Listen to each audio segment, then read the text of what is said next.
important step tonight as you and X Division champion Petey Williams take on the unlikely duo of Kurt Angle and Samoa Joe. You know, they say all men are created equal, but you look at me and you look at Small Joe, and you can see that statement is not true. See, normally if you go one-on-one, talk about my wife. You got a 50-50 chance of winning. But I'm a genetic freak, and I'm not normal. So you got a 25% at best at beating me. Then you add Kurt Angle to the mix. Yeah!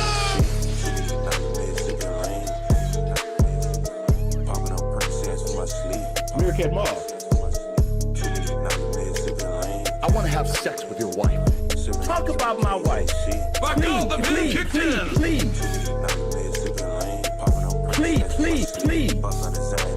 I want to have sex with your wife. Yo.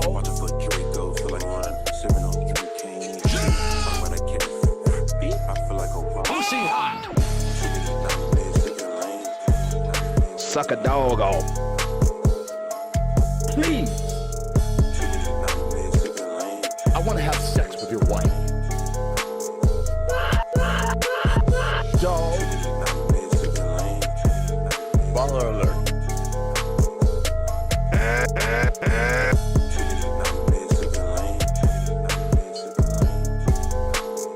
Look at the heat. Look at the heat. Please. Booker, I want to have sex with your wife. What? And I'm not just talking any kind of sex with your wife. I'm talking, you know, that kind of bestiality sex. Dog.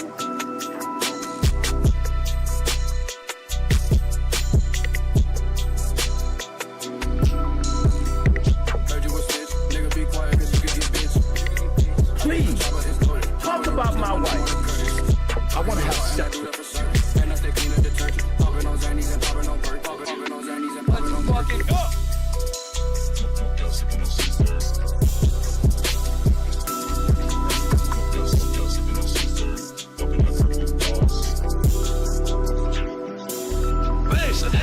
You're listening to Purple Posse.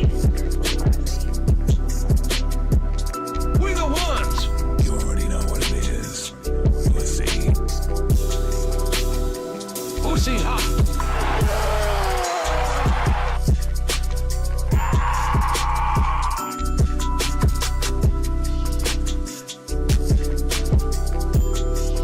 Being filled.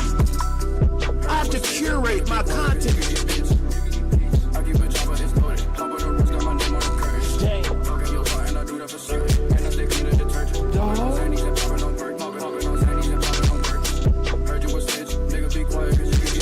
Please.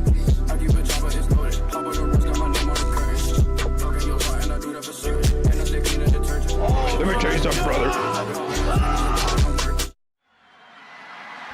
Hey, Rap. Hey. Hope you're feeling oozy today, my ooses. We're up for another level 1 style experience. Get in here. Pussy hot. I'm drinking. All right, I want you to give me a Ain't no. give me a funky beat, something like that, something cool.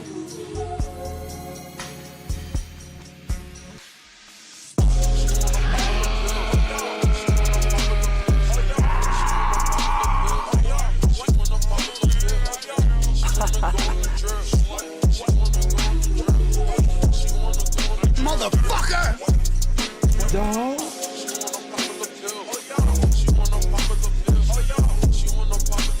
I want to have sex with your wife.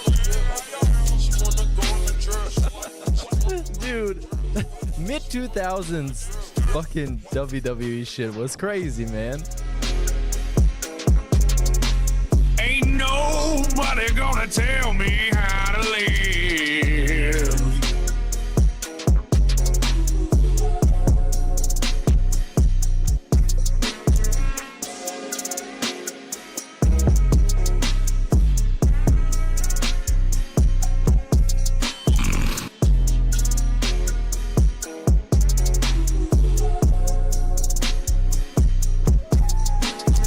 Dog. I want to have sex with your wife. Talk about my wife. That's what I'm talking about! Posse. You are listening to DJ Uzi Hot. DJ Uzi Hot, dude. Gentlemen, introducing the chocolate starfish! Yeah.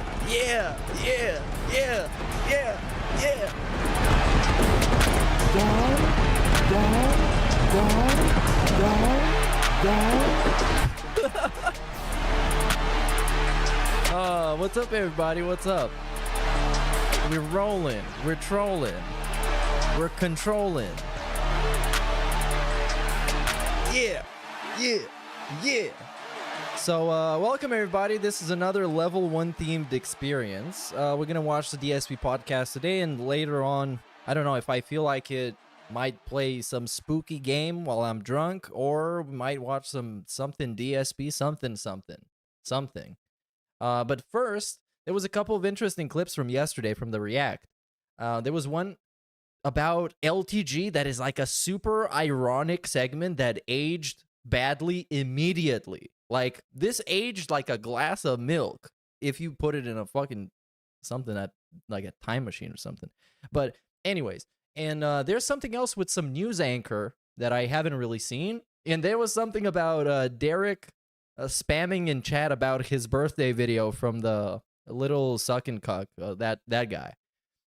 So first, let's start with the actual news segment first, because I started a little bit early. Let's get some people on the boat and conditioned to be brainwashed. So until everybody shows up, let's warm up with some nonsense, which is this one. Shout out to the video, to Hate Army.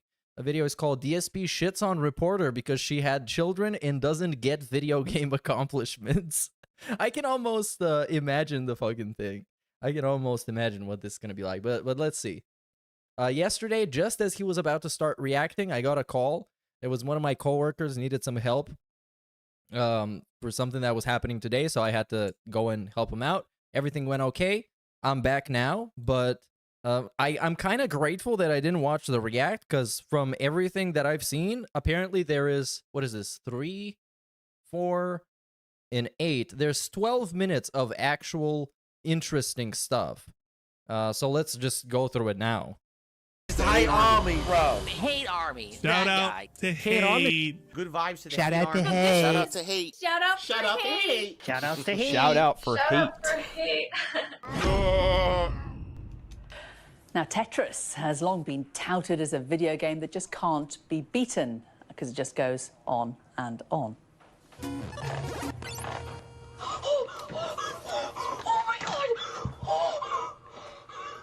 Well, 13-year-old American Willis Gibson has technically proven that wrong. He beat the original Nintendo version of the game by reaching such a high level that the coding froze. That left the program unable to generate any more falling blocks. As a mother, I would just say step away from the screen, go outside, get some fresh air. Beating Tetris is not a life goal. Dude, well, Speaking look, of fresh. DSP is probably going to be super fucking toxic about this. Why can't I hear the alerts? Oh, we're getting a textile issue again, aren't we? I can't hear this at all. Oh my god, man. Why not? It's going to be one of those streams, isn't it? No, I didn't hear that. What the fuck? Let me replay it again. Nope. God damn it. It's fucking stupid. I don't even know what to do about this. I'm already salty, bro. I'm already salty. Anyways, let's I'll see what I'm gonna do, but let's try and getting into the segment. Big ups Vikes for this. The thing that you just heard, I didn't hear it, but I can actually read it. And yes, this is the Pastor Miller classic quote. So big ups to that. I'm not sure if news anchors like that can be opinionated in this fashion. They usually just tell you the news.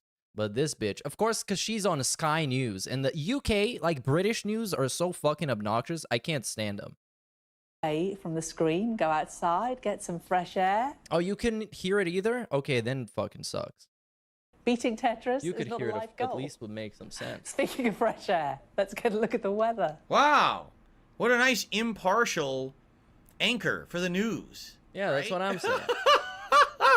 So basically, she completely discredits anything in the story whatsoever. Like, are you not aware that you work at the news station and the news station has selected this story to be something of worth to be presented on your broadcast? So your bosses disagree with you, yet you're just going to say that publicly, right? Like, why does she even do that? Like, why would you do that? Doesn't even make sense. Even if that's her personal opinion. Maybe she has kids because she said as a mother, right? So maybe as a mother, her kids play video games and her kids waste a lot of time playing fucking Fortnite or something like that. And she thinks it's just a big waste of time and money.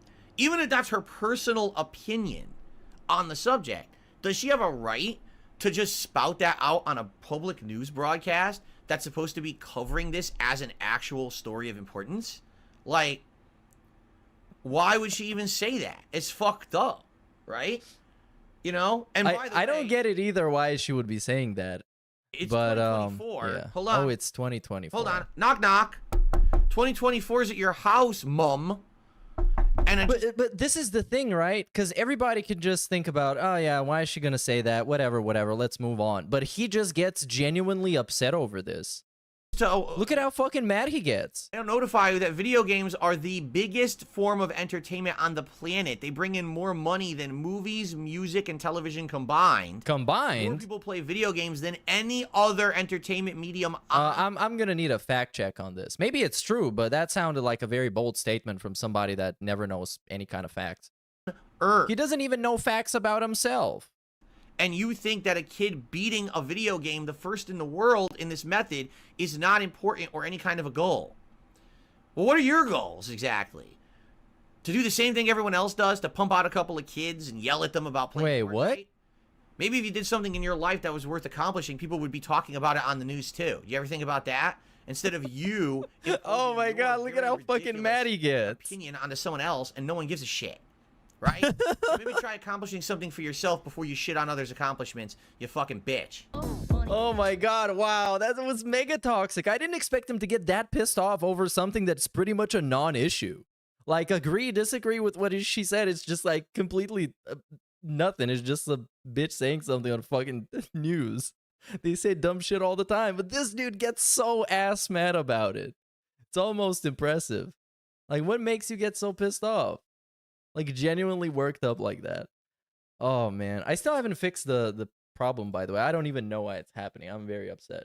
I'm very upset. I'm going to start crying. Very much. So, let's see this little clip of him getting butthurt over Derek. Because that's always great. His son on the internet, Derek, he really wanted to see that video that another cuck made for him for his birthday, and he wanted everybody to enjoy it. The entire Dark Side Phil community to enjoy that video. And Phil didn't watch it. I'm pretty sure he didn't watch it on purpose because him and Derek have, he has admitted to exchanging emails with Derek. So they have correspondence going on all the time. So I would be pretty surprised if he didn't know this video was happening because Derek fucking talks about it all the time. And I'm pretty sure he dodged it on purpose. Which I can't really blame him for, but he should just kind of come up and just say so. Derek, I'm well aware. We talked about this earlier. I know you keep spamming the chat with this, but we already talked about it, and I'm aware of what you're saying. And we already talked about that I wasn't going to watch it this week because it wasn't in the playlist, but we could do it next week, possibly. Possibly. Into the playlist. Possibly, by the way. It's probably not happening. So did you guys hear this one? This thing, hold on. This quick attempt. Monitor and output. Let's see if this shit's gonna work. Nope. Did he really call the news a podcast? This is Dog. fucking bullshit. Well, big ups WSKR for the 2. Did he really call the news a podcast? Did he say a podcast? God damn it. Oh, so you can hear that now. You hear that. I don't hear it. Oh, this is the worst. So I don't know why you keep spamming the chat. Like, I understand what you're saying. Okay, so I'm just going to respond to the messages, and I assume that the TTS is going to get played. That's what I'm going to do for today, and for next time, I'm going to fix this. I've already acknowledged it, okay? I'm trying to be nice about it. You know, I've already acknowledged what you're saying completely, okay? Yeah, what was the chance that this was an unrecorded part that did not end up in any of the videos? I'm pretty sure that's what happened, because you get a black screen that he's reacting to and nothing else. So yeah, he tried to keep that away from the recording. Very interesting. DSP, Mr. Transparent. So now let's dive into the LTG segment that was, oh man, that was something. Bro, hate Army. Shout out to Hate Army. Hate. Good vibes to the Shout out to Army. Hate. Well, there's LTG stuff. We'll see if it's worth watching. If not, we'll skip it. I'm just curious. Oh yeah, for all of you guys that missed it, when it's time to ban.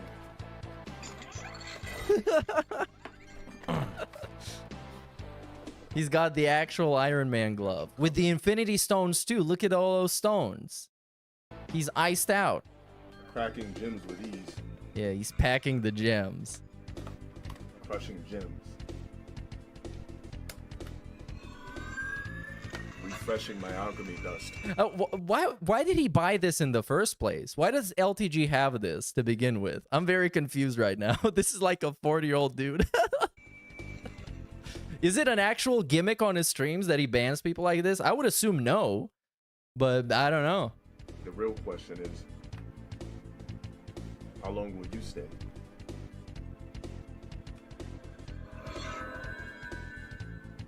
And will you ever reach multiverse? Oh yeah, look at this. This guy's dude. for real, right? Like, he's actually thinks this is like intelligence. No, I don't think he thinks this is intelligent. I think he thinks this is entertaining, which it is. He's playing with toy gems on a glove, right? And of course, it's a very appropriate feature of our favorite game, the Gem Crusher 3000. You know, the classic champions. And a really interesting thing about this is that DSP has a bunch of fucking toys too. He has a bunch of like stuffed animals behind him that are mascots for his streams. This is the same guy that used to put on a roll of toilet paper on his head. The same guy whose wife gave him the idea to spin in his chair as a reward for his fans. The same guy who eats Skittles for money, who takes shots for money, which is not that crazy, but still, he's a former alcoholic. Same guy who was wearing vests for money that intentionally make him look as stupid as possible. And in combination with this, he also wears hats for money that make him look as stupid as possible. And he has admitted himself he doesn't like wearing the Sonic hat because people say he looks autistic. And this is also the same guy that was so desperate to relive the glory days of the vest streak that he tried to reboot it by wearing two vests at the same time. Which is something, yeah, if you don't know, that's exactly what it fucking did. He actually thinks this is like, oh, look at me. I'm cool, man. Look at my glove. This guy is the guy who criticized me and how I look on my streams. Yeah? He's playing with a children's toy. This also the same guy who was dangling lures in front of the camera to convince people to send him money so he can put the lure on his fishing hat. That is a thing that happened. Yes, he was staking money for it. And of course, how can we forget Bubble Blows? And not even for money, he's doing that shit for likes. He's doing that shit for likes. So yeah. Of plastic gems. And like, even if DSP had a point, which in this case he really doesn't, because this is just like a fucking funny thing. Even if he had a point, he's not the guy who's supposed to be making that point, because it's just hypocritical. And it's crazy that he doesn't realize it, because he is so blinded by his hatred for LTG that he doesn't even realize how hypocritical he's being. And if you call him out, of course he's going to deflect it and he's going to rationalize it in some way that the way he does it, it's actually cool, but the way somebody else does it, or anybody else does it, is actually bad. Plastic glove on his streams, acting like he's a badass, but he's criticizing my appearance. This, I'm gonna cut him some slack for this outfit, you know, the Cookie Monster, the Beggy Monster. I'm gonna cut him some slack because it was a Halloween costume, and streamers or people usually dress up for Halloween in some kind of a goofy costume. It's either something that is like way over the top or it's something creative, but in most cases something at least like comedic and funny. Right?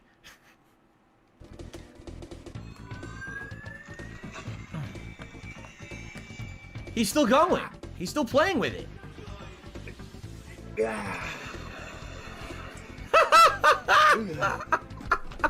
I can feel the...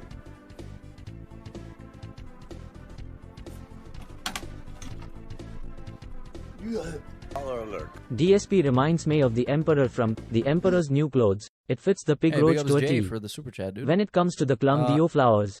Big ups chat.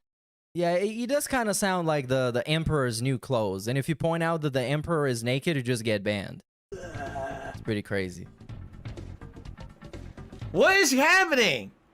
This is what he does? This is his stream. Is it? Oh, that's fucking crazy, dude. He just did the detractor thing. Because you know what the detractors do, right? They watch a 2-minute segment of Phil's streams and assume that this is his whole stream. So you watch him begging his ass off for 2 minutes, and then you say, yeah, this is what he does all the time. And now he does the same thing to LTG for the purpose of making him look bad. What the fuck? This is literally the content this guy makes, huh? There we go. We had a classic detractor segment.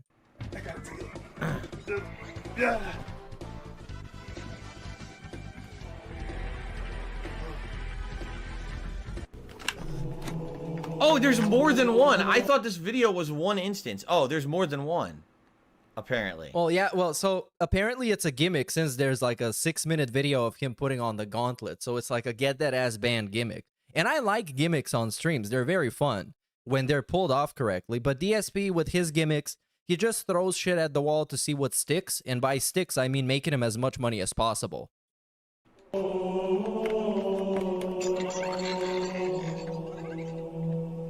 He's doing it again. He's playing with the gems. Holy shit.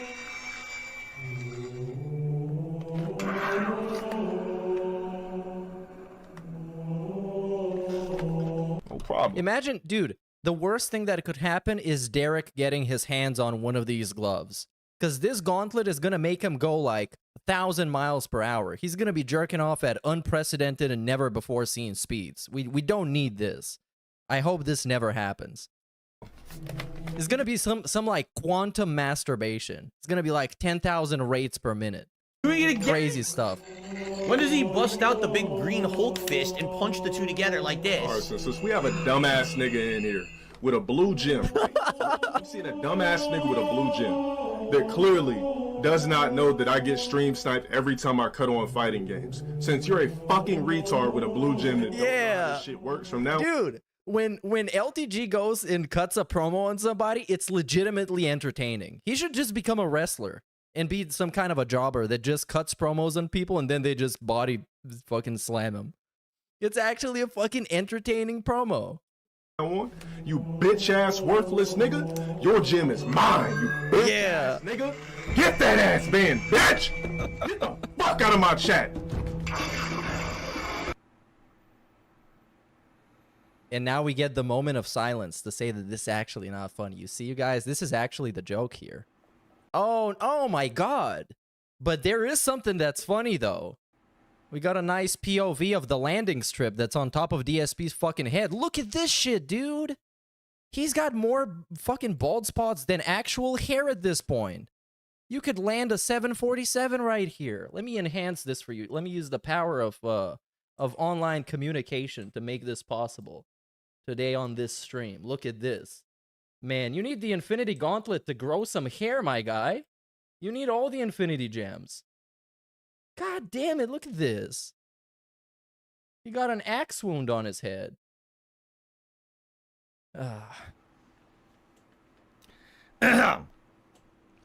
I would like... Hold on. Excuse me. Excuse me a second.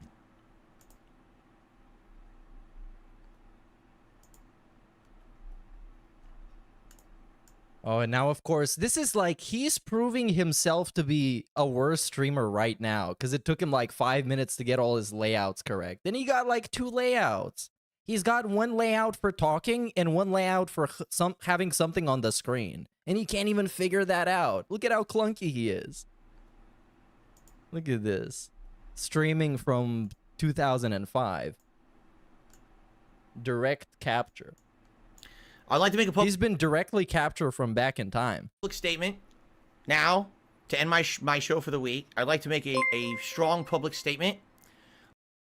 If Darrock had the time stone, he would rewind to the point of climax while telling a dude that his deck is huge. Baller alert. Derek is going to snap his fingers to get rid of all parents and leave children. Yeah, we don't need to keep giving Derek any more ideas of what he can do with this, because he is dedicated enough to find the Infinity Stones, dude. He's gonna find them one day, and he's gonna put them all in a sock and play golf with them, and then realize their true power. You don't want that, dude. You don't want that. All right, and this is coming from me, of all people, right? And everyone knows who I am. I would like to publicly apologize to everyone on Earth for that. What? How? What? I would like to publicly. I want you to understand that. Oh, because this is like he is claiming responsibility for He's got a everybody US making gaming aircraft stuff, I carrier on guess. that head. Yeah, you can land anything you want, dude. It's free real estate on top of that head. Crazy stuff. This is not representative. Big ups, Calif the actions and the behavior of the vast majority of people who create content on the internet. Okay, I just want you to understand that. There are some people like that. And DSP, bro, you're like actually much worse, my guy. You're like actually much worse. Shall we pull out the shut the fuck up about the bubbles? I think we should. Shut the fuck up about the bubbles. Look at this. And it's actual like baby rage. Baby rage. God damn. And he's dressed up like this. This is how this motherfucker looks like. Hold on, I need to use some more quantum computing to make this possible. This dude looks like inbred Guy Fieri in this shot. Look at this. He's so fucking pissed. Stupid and young can you be to act like that? Oh no, hold on. Yeah, it happens here somewhere. It's almost immediate.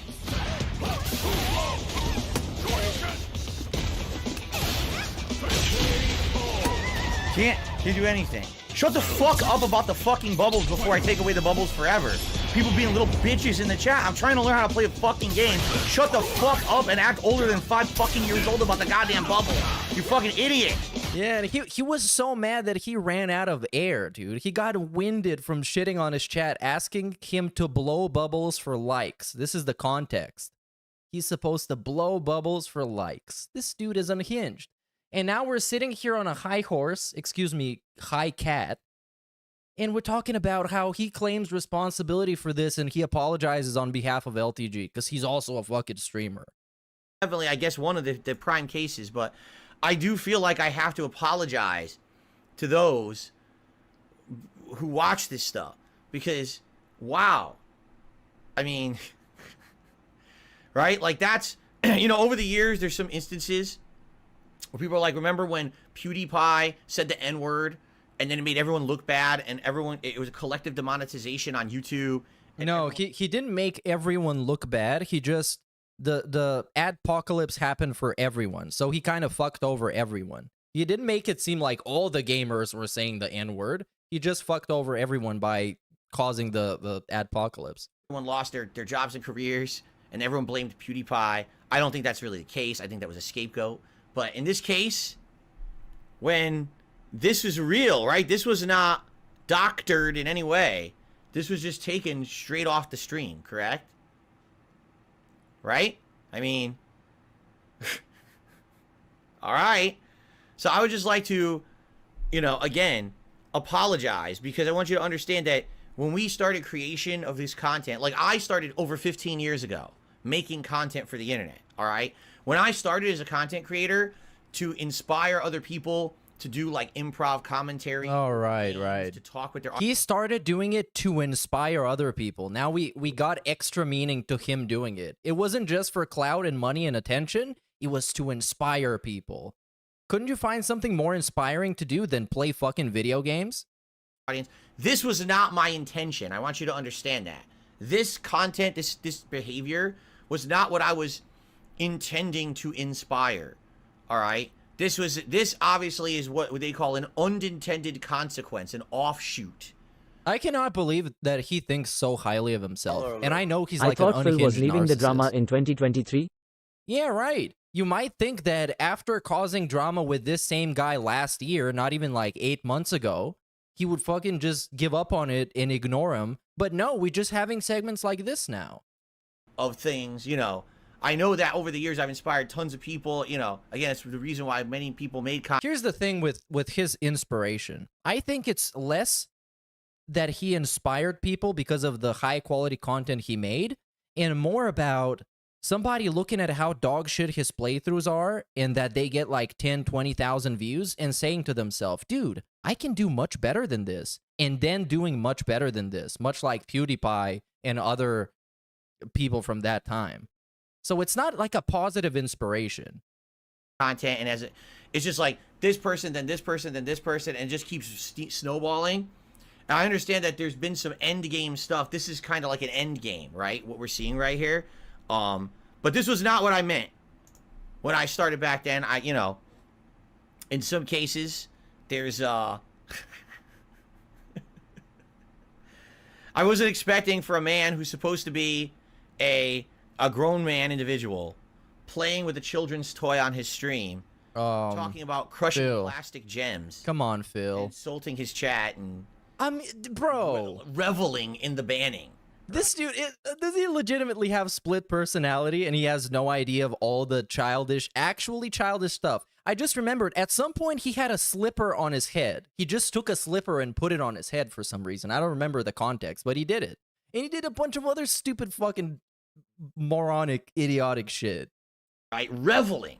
That is, I never actually thought. And there was no like actual skit or joke related to it. It was just he's gonna do it because it's stupid, and there's the possibility of somebody's gonna give him money for that. That would happen. So I just want to apologize publicly to end my show this week. I'm sorry that this exists. I didn't intentionally cause or create it. I certainly didn't. I don't condone it. Yeah, but he claims responsibility for it for some reason. I condemn it. I wish it didn't exist. Sadly, I just don't have the power. I don't really have the power to stop it, right? So just so you understand, it is what it is. You know, YouTube rolls with it. Unless this was on Twitch, but whatever. You know, I can't. I created the monster, then I became powerless to stop it. Oh, he created the monster, like the Frankenstein's yes. monster is out there ransacking through all the countryside and destroying everything. And I'm powerless. I tried. I shot it. I burned it. Electrified it. It just made it more powerful. It's like, damn. Well, he didn't actually try and stop it. He just, yeah. Nah, man. This is fucking crazy. Anyway. Yeah, I know. I think you're right, Hate Army. I think he really wants to push that angle that he was this innovator and pioneer and an inspiration to pretty much everybody who's ever done gameplay streams or videos. He wore jeans on stream for $300. Did he really put on jeans for $300? I don't seem to remember that. I remember he wore jeans at some point, but I'm completely missing out on the context. But I know you've been around for a long time, Down Forward Punch, so I'm pretty sure you're correct. But then again, I'm sure I trust you on that. Comments about my appearance very soon, so that's excellent. Anyway, guys, that is it for DSP versus the Internet, episode 46. Well, big ups. That's like I don't even know what kind of a analogy I can make that is something like that. Is fucking crazy. I can't make an analogy because it doesn't make any sense. It legitimately fucking doesn't, dude. I don't know. What else is there to fill up some time? Oh, fill up. You see what I did there? Until the guy actually starts existing. And he hasn't started existing yet. There's like 5 minutes until the stream starts and I get startled by loud music, and there's 15 minutes until we see the melting face melting in real time. Oh yeah, actually, let's look at the printer saga. You guys love printers, right? they can do all these awesome things, such as print stuff. Sometimes it's in color, sometimes it's in black and white, but I don't see color anyway, so it doesn't matter. You piece of shit! I don't see color! The hate army troll. It's the hate army, bro. Hate army. Shout out to hate. Good vibes to the Shout hate out to army. hate. Shout out to hate. Situations like this make me wonder if he knows what he's doing or is he really unaware? The narcissistic personality is on full display tubes. I really don't know either, man, because it's like you watch this clip and he legitimately seems like genuinely delusional, genuinely completely out of touch, complete lack of self-awareness. I just don't know what to say. I'm just baffled. I'm confused. And that's kind of what keeps me watching, is like, what is the next thing he's going to say that is fucking so ridiculous and so outlandish? Shout out to hate. Shout out to hate. Shout out for hate. Good morning, everyone. Welcome to the Level 1 podcast. I'm DSP, and today is my final consecutive streaming day of the week. Oh my god, that's too much fill. December 2023. That's just too much fill. 2023, and the year is almost over. The problems persist. Basically, today I'm very late. Like, usually I would start my podcast around between like 11 and 11:10 a.m. Right now it's 11:34. I've had nothing but technical issues in the last 24 hours. It's really annoying stuff that it happens every once in a while. I don't think it's anything lasting or big. It's just annoying. And quite honestly, it's nothing too huge. First of all, so yesterday, my new printer arrived. I've talked about this a few times over the course of the last week or so. My printer died. And I've had a printer since 2017. And it's very basic. It was just like a flatbed scanner with quick, inkjet printer. Wasn't meant to do anything crazy, but I need it. You know, operating a business, I sometimes need to scan documents. So I sometimes need to print something out, a form, and fill it out and mail it and stuff like that. It just so happens that I deal with a couple businesses and entities that live in the past. They live in the Stone Age, and they require you to actually have like physical printouts to pay bills and stuff, which makes no sense whatsoever, but it's just how it is with some companies. They lag way behind. I like how we just call them entities. That's really interesting. It's not that it's wrong, it's just kind of weird. Fine. It makes me think of like a demon or something. He needs to mail a form to some demon. Okay, so I need a printer, and I had one since 2017. It finally died. Like, it just would not print black at all. Even if I changed the print heads or cleaned the print heads, changed the ink, still wouldn't print. Obviously, the thing's dead. So I just ordered a quick one over a week ago off of like Amazon, like the fastest one, and it didn't show up till today. You know, all the shipping with Christmas week and everything, it just kept getting delayed and wouldn't get delivered. And it finally showed up yesterday, excuse me. And then yesterday I hooked this thing up and it says, oh, it works with Windows 7, Windows 8.1, Windows 10, compatible with like every version of Windows in the last 20 years. Don't worry, it shouldn't be a big deal. And I'm like, well, that's good because my PC is old and has Windows 8.1. I can't upgrade it because there's so many old components in there from over a decade ago that likely they wouldn't work with Can Windows I be on 10, your so I'm side not during messing the with Civil that. War? Can you be on my side during the Civil War? Maybe.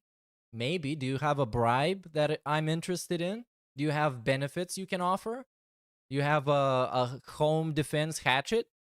I'm looking for like powerful muscle, dude. I'm looking for like real hard-hitting stuff.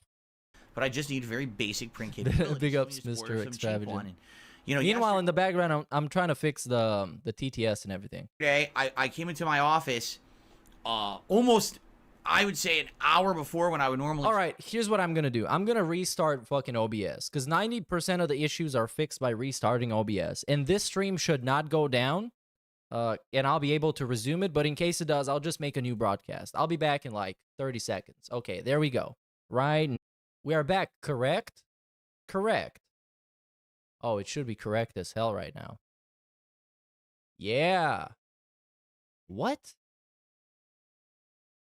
Just a second. Okay, we back. Army, bro. Hate army. Oh yeah, this is it. Hate army. This is Good it. vibes to the Shout hate out to army. hate. Shout out to hate. Shout out Shout out to hate. Shout out to hate. Shout out for hate. All right, we are Good back. morning, everyone. Welcome to the Level 1 podcast. I'm DSP, and today is my final consecutive streaming day of the week, Wednesday the 27th. We are back. December 2020. This should be it. This should be it, right? correct. It should be it. Everything's restarted. Fucking works. You should hear me. I can see everything. We're back. 23 as we are winding down. Thank God. And the year is almost over. I need to restart everything, and it's all right. Okay, we're back. Let's go and talk about printers. You should see the video now. You should see the chat and everything else that is relevant. Correct? Correct. This is it. Okay, let's continue, everybody. Thank you for your patience. Mail it and stuff like that. It just so happens that I actually deal with a couple businesses and entities that live in the past. Oh yeah, we're back on the entities. They require you to actually have like physical printouts to pay bills and stuff, which makes no sense whatsoever, but it's just how it is with some companies. They lag way behind. Okay, so I need a printer, and I had one since 2017. It finally died. Like, it just would not print black at all. Even if I changed the print heads or cleaned the print heads, changed the ink, still wouldn't print. Obviously the thing's dead. So I just ordered a quick one over a week ago off of like Amazon, like the fastest one, and it didn't show up till today. You know, all the shipping with Christmas week and everything, it just kept getting delayed and wouldn't get delivered, and it finally showed up yesterday. Excuse me. And then yesterday, if he you might start thinking, if he really needed to print something out, you can just go to like any kind of place that has printing, and it costs like 10 cents to print something. So it's really not that big of a deal. I hooked this thing up and it says, oh, we're... It definitely isn't 10 minutes worth of complaining about it big of a deal. With Windows 7, Windows 8.1, Windows 10, compatible with like every version of Windows in the last 20 years. Don't worry, it shouldn't be a big deal. And I'm like, well, that's good because my... And when it comes to scanning stuff, I don't remember the last time I used an actual scanner. I must have been a kid. It's always been just using an app on my phone because they're just really good at that.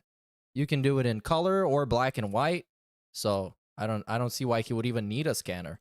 He's old and has Windows 8.1. I can't upgrade it because there's so many old components in there from over a decade ago that likely they wouldn't work with Windows 10. So I'm not messing with that. But I just need very basic print capability. So let me just order some cheap one. And you know, yesterday I came into my office. Is there actual confirmation that his PC is incompatible with Windows 10? Because I am very suspicious of that. I don't think that's entirely true. I think it's one of those things that he convinced himself is true so he can beg for a new PC.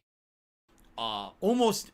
And also can avoid doing any kind of work related to like updating and reinstalling Windows. I would say an hour before when I would normally start my gameplay stream for Like a Dragon Guiding. And I plugged the thing in and come to find out it has no software whatsoever with it. Zero. No disk. No nothing. Just go to this link. Yeah. Okay. Why wouldn't so you? I go to the link and it says, all right, so did you plug your printer in? Yeah, it's plugged in via USB. All right, click this link. And it downloads files, but all it downloads is like drivers, right? It doesn't download like any software that you can use to use the printer. It just downloads drivers. And it says, all right, so the drivers are installed. What kind of... You don't really need a dedicated software. You can just, you know, use the printing capabilities of whatever PDF or Microsoft Word application you're using, and you can just print throughout that. Click here to print a test page. All you just need is the drivers, so the device is compatible with your machine, and that's pretty much it. Okay. What more do you need? I click test page. Oh, sorry. Printer is busy. Uh-oh. Can't print. It's busy doing what? I look down at the printer. It's not busy. It's just sitting there. Dude, it's not like it's making coffee or paying bills. It's just sitting there. Why can't you print? It's funny because this printer it has buttons. You know, you could actually do all the things you want to do with the printer through the printer itself rather than through software. So let's just see if I could scan a page. I go to flatbed scanner. I put a thing down, scan. Beep, beep, beep, beep. Doesn't do anything. I'm like, scan. Beep, beep, beep, beep, beep. Does nothing. This dude is so fucking helpless.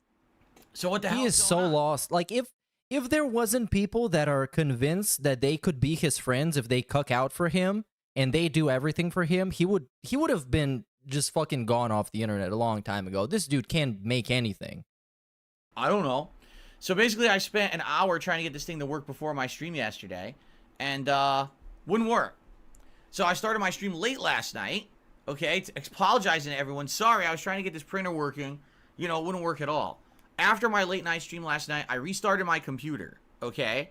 And I went back in, and I tried to print again, and it worked.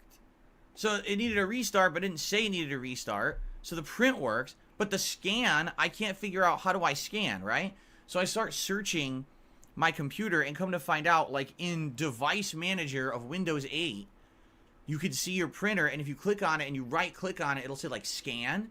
So I go to use the scanner, but the scanner is the weirdest scanner I've ever seen in my life. It's a flatbed scanner. Wait, no, he's definitely doing something wrong. If he has to go to the device manager to access the actual scanning capabilities of the printer, it's fucking weird.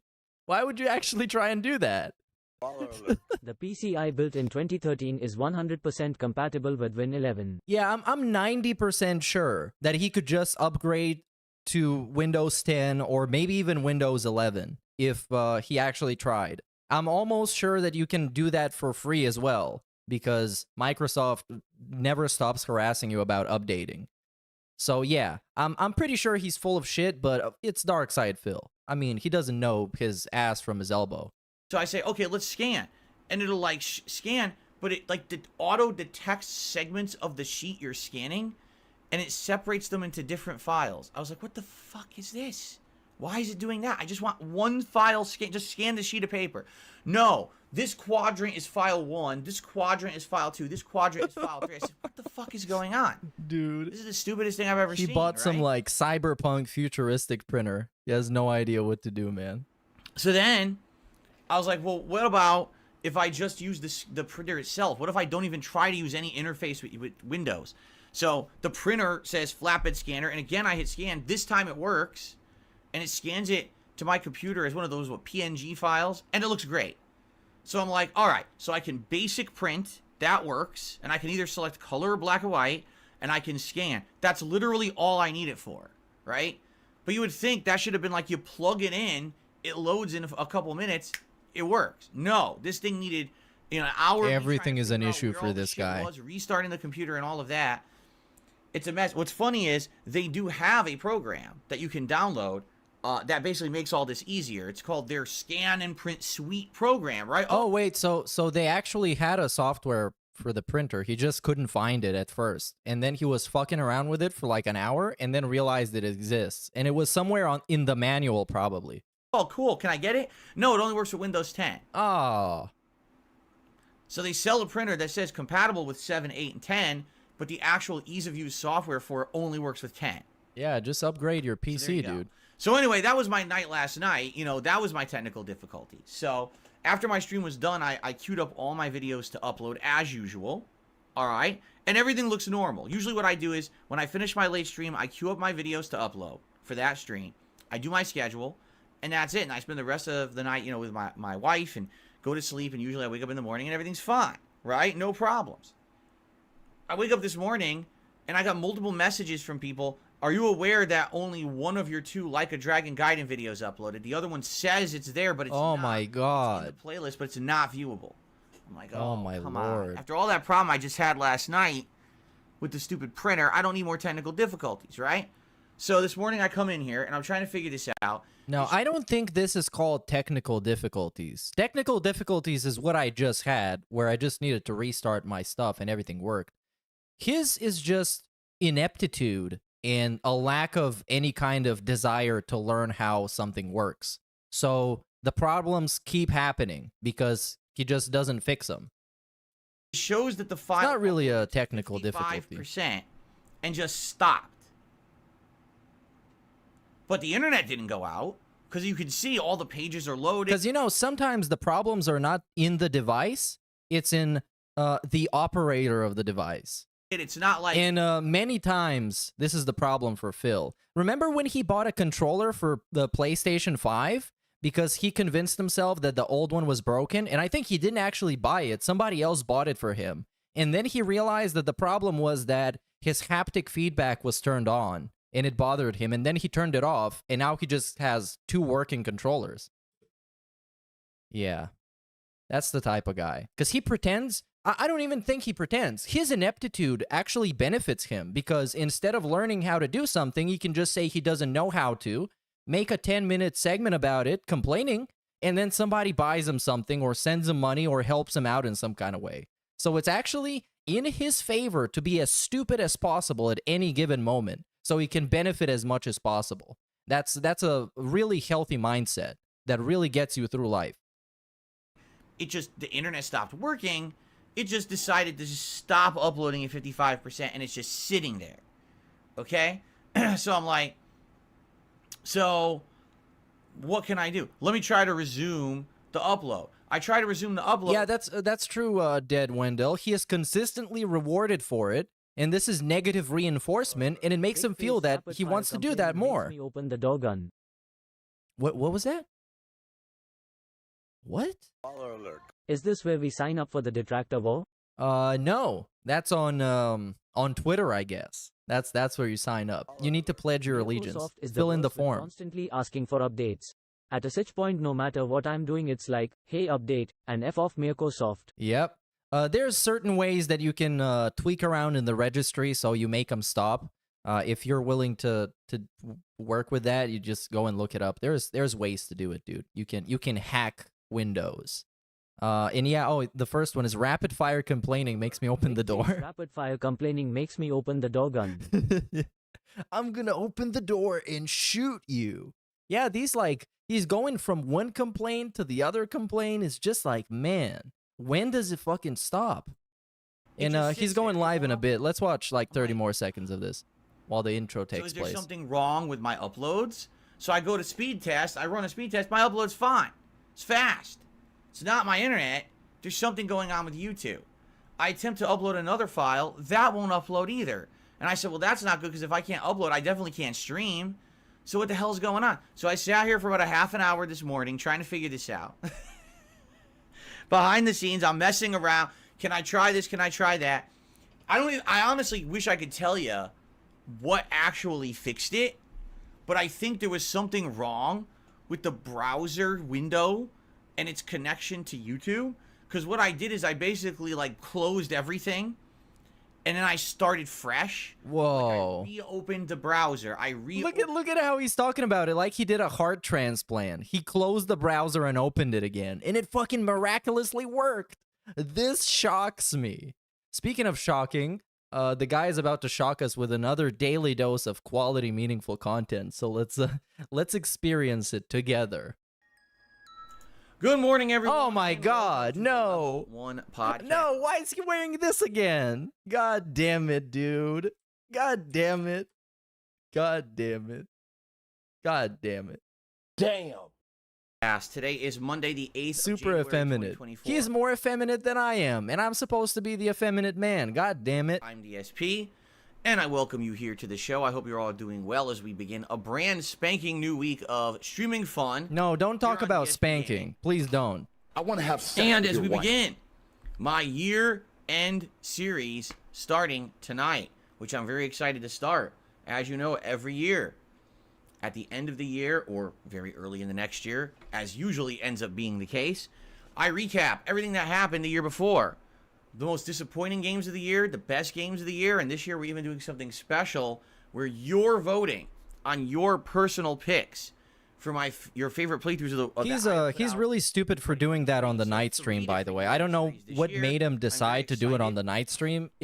I guess for him it's a good idea, but many people are not going to tune into that because it's the night stream.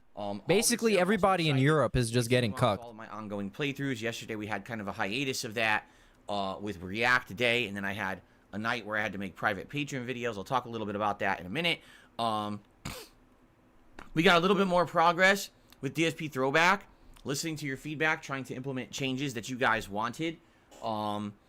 And basically, I want to let you know what's happened this morning because something new has happened, and I want your feedback. Oh, we have development in the case. Man. I mean, we got so much going on. The curious case of reacting. Excuse me. I'm obviously excited re-uploading old content. This Wednesday night, a very special mystery late night stream, which you are not going to want to miss. And that's all I'm saying about it. I'm literally not spoiling it at all. I've not given you guys a single hint all week of what this stream is. And I've seen... You know, something I have to respect is his attempts at revitalizing the night streams, because that's when usually he makes the least amounts of money. Sometimes he would have you know, KK Kirk, give him like $10, and then the total of tips is like 16 or something. So it's a really sad state of affairs over there on the night stream. But now he's trying to put in some gimmicks. He's gonna give us a new fresh spin on the channel, you know? If he thinks opening a browser and closing one is hard, I would love to see him reinstall Windows on a PC or update his outdated drivers on his Lemon. I don't even know how many hours it's gonna take him to make a bootable USB. He first needs to find one, then we gotta format it, then we gotta download a program that makes it bootable. No, that's not working, dude. It's not gonna happen.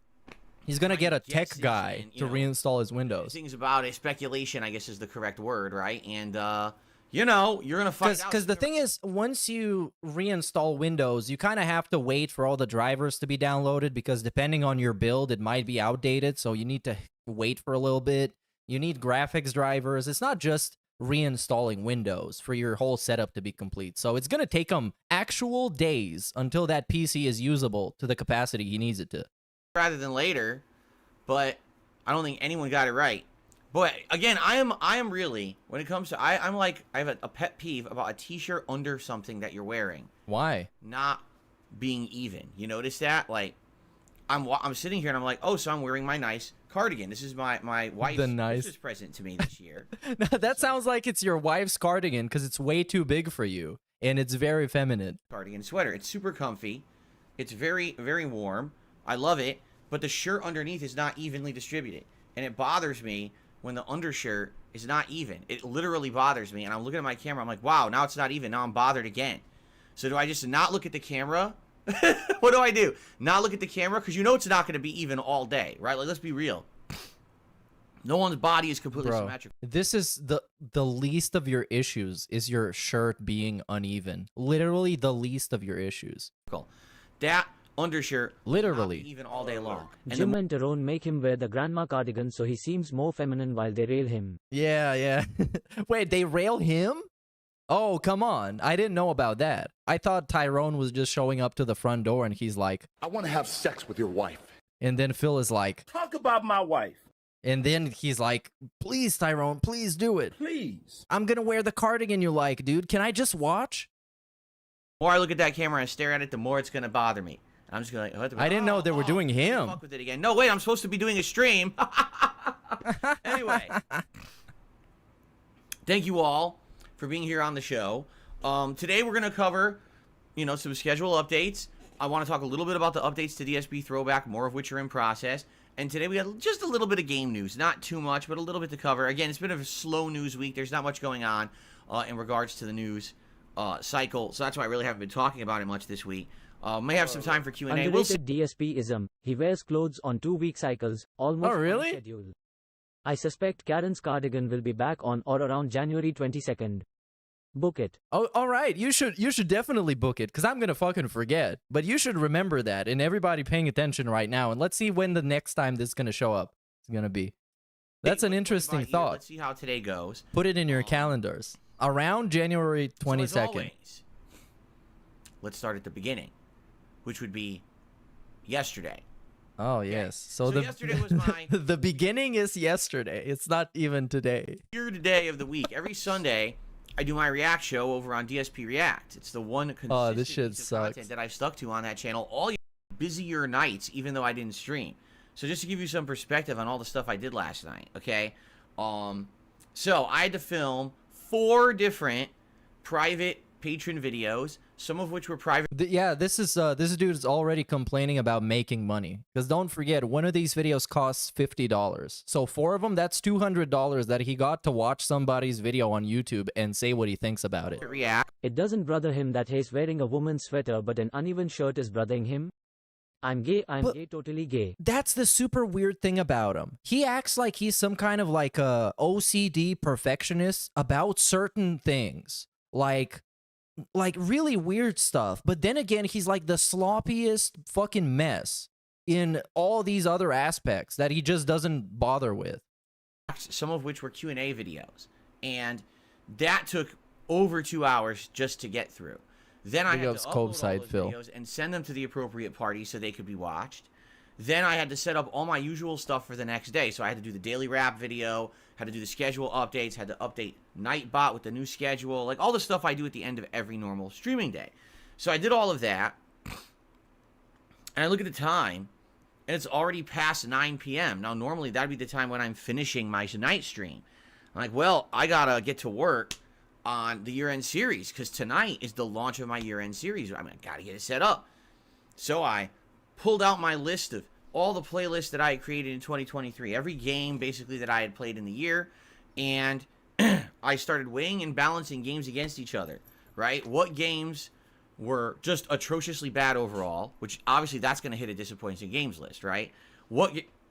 Yeah, but games are we going to be talking about the games that are atrociously bad in general, or just the ones that he played? Because, you know, he didn't play Gollum, he didn't play Redfall, he didn't play that King Kong game that was absolutely terrible, where the cutscenes is just like a JPEG. We're good, but for some reason, there were issues with the game that held it back and made it disappointing. What games were monstrously overhyped and did not live up to said hype? What Starfield. Were overpromised and then underdelivered, right? That's all the things that I go into when I do my disappointing games countdown every single year. So I have to weigh and balance all these factors, all right? And basically, I did narrow it down to around 12 games, okay? But then I started looking at the video footage that I had, and I was like, oh crap, I actually don't have, like, saved videos of one or two of these games. And then I was thinking, you know, those were the lower games on the list anyway, right? Like, I'll give you a perfect example here. Atomic Heart was going to be one of my disappointing games of the year. He didn't complete it. Thinking about it, and I was like, yeah, but did anyone really have expectations for Atomic Heart? Not really. Wow. The one thing that's disappointing about Atomic Heart is that the intro is very Bioshock-esque and makes you like, oh, like it looks good. But then once you actually start playing the game, you realize the whole game isn't like that at all. That the game is very kind of tedious and stupidly written and just not very entertaining. And bro, you played it for like 3 hours, my guy. So if I had footage of it, I probably would have put it into the countdown. But I didn't have any footage left. I was like, do I really want to go start pulling videos off of YouTube now when I have 10 other perfectly disappointing games that I could do in this countdown? So there's an example of a game that maybe would have made the countdown. He barely played Atomic Heart, and it was a pretty good game. It ran all right. It was looking good. Combat's pretty good. Story was all right. But I already got enough to... The only drawback for me is that you kind of have to play it with the Russian dub if you want to get the immersive experience, but that means you got to be reading a bunch of subs all the time if you don't understand Russian. Work with 10 other games, so it won't be in the countdown. So even for me, I understand Russian, I can speak it to some kind of level, but it was still kind of distracting having to read all the subs. Anyway. Jasper Kitty, what's going on? I'm trying to talk to my viewers about the countdown tonight. What do you think? Jasper, what is your most disappointing game of 2023? Jasper Kitty, you know I'm talking to you. You act like you don't know. You know I'm talking. Oh my god. Are we really getting this? And now a fake laugh? He totally knows. Yeah, he does. He totally knows. Well, he probably does because he's not deaf, and you're looking at him while talking to him, and he's looking right back at you. Basically, I went through all my playlists, everything, and I narrowed it down to 10 games. And what I can tell you, just a tiny bit of a preview of tonight's stream. Definitely not all of these games are bad. In fact, I would argue almost every game on the list is good. But there's going to be a couple running themes tonight. Running theme number 1, bad graphical performance. Why they're releasing brand new hot games in 2023. Okay, there we go. So this one is the Star Wars game, the Jedi Survivor game, because that one came out and it ran very bad on pretty much everything. They fixed it shortly after, but it's still it still carried the stench of bad performance. It was a bad first impression. Run like hot shit doesn't make any sense. You know what I mean? Like, there's no excuse for the graphics to be something holding a game back in the modern era. This should have been something that has been tackled ages ago. How they can release games that run like trash and then hold them back is just stupid, okay? And there are quite a few games that the graphics held it back. That was number 1. Number 2, another big running theme tonight. on the Disappointing Games Countdown is going to be games that don't hold up to their competitors. All right? What these game developers need to start realizing is that now there's too much competition for you to be slouching. You know, there was an era when it didn't really matter. You didn't have to work that hard. You could check off the boxes, pump out another iteration of your game, and it was good enough. That is but true. Now, when you've got and here, clearly, he's talking about Mortal Kombat 1, which is a game that he hated. When during that time, he also loved Street Fighter 6. He doesn't love Street Fighter 6 anymore, but he still hates Mortal Kombat 1. Right? There was a few genres of games in particular this year that had humongous releases and iterations that were just absolutely positively amazing and groundbreaking. And then you come out with your game that's a competitor to that, and in a normal year, you'd say, oh, it's a great game. But now it doesn't hold a candle to your competition, so your game ends up being disappointing, right? So I'm sure already some of you in your minds are probably formulating some wait, I know exactly what Phil's talking about, correct? Like, he's probably talking about this game or this game when it came out after another one and it wasn't as good, right? So you're going to see that represented definitely tonight on the Disappointing Games Countdown, all right? But again, I need to emphasize, all the games of the Disappointing Games Countdown are not bad games. It's just that they were games that should have been better or had overhype. Well, that's because really he kind of avoided playing games that are straight up bad, even if they were free. Because he could have played Redfall day one on the Xbox Game Pass and just played it, pretty much. He decided against that. So there you go. So that's, I worked on that. I got the whole thing set up. I got all the videos put into OBS. I got them all up and working. The only one bummer is that these year-end series definitely, they don't look as polished as I'd like them to be, and the reason being, there's not much I can do about my old webcam from the playthrough. Like, every playthrough's different. Some playthroughs, the webcam's Oh, here. come on, man. Stop acting like such a perfectionist. The webcam's here, right? Everybody knows you're not. So when I'm doing these countdowns, and I'm playing footage from my playthrough of the game behind, and then my new webcam, my modern webcam is right here, but then you still see the webcam in another place from the original playthrough. There's nothing I can do about that. You can't remove a webcam from raw video. You know what I'm saying?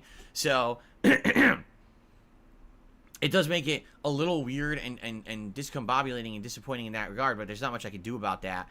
That's just the kind of content I make, you know. I'm gonna be on the screen twice, right? Well, if it really bothers him that much, he can just edit it and crop out the webcam if it's that much of a big deal. And then I was about to leave the office and I realized, oh yeah, I still got DSP Throwback. Oh, oops. That thing. So I ran back to the office. I said, well, what I got to do now is I got to name the new video for DSP Throwback that was going to come out this morning, which did, by the way, and we'll talk about that in a minute.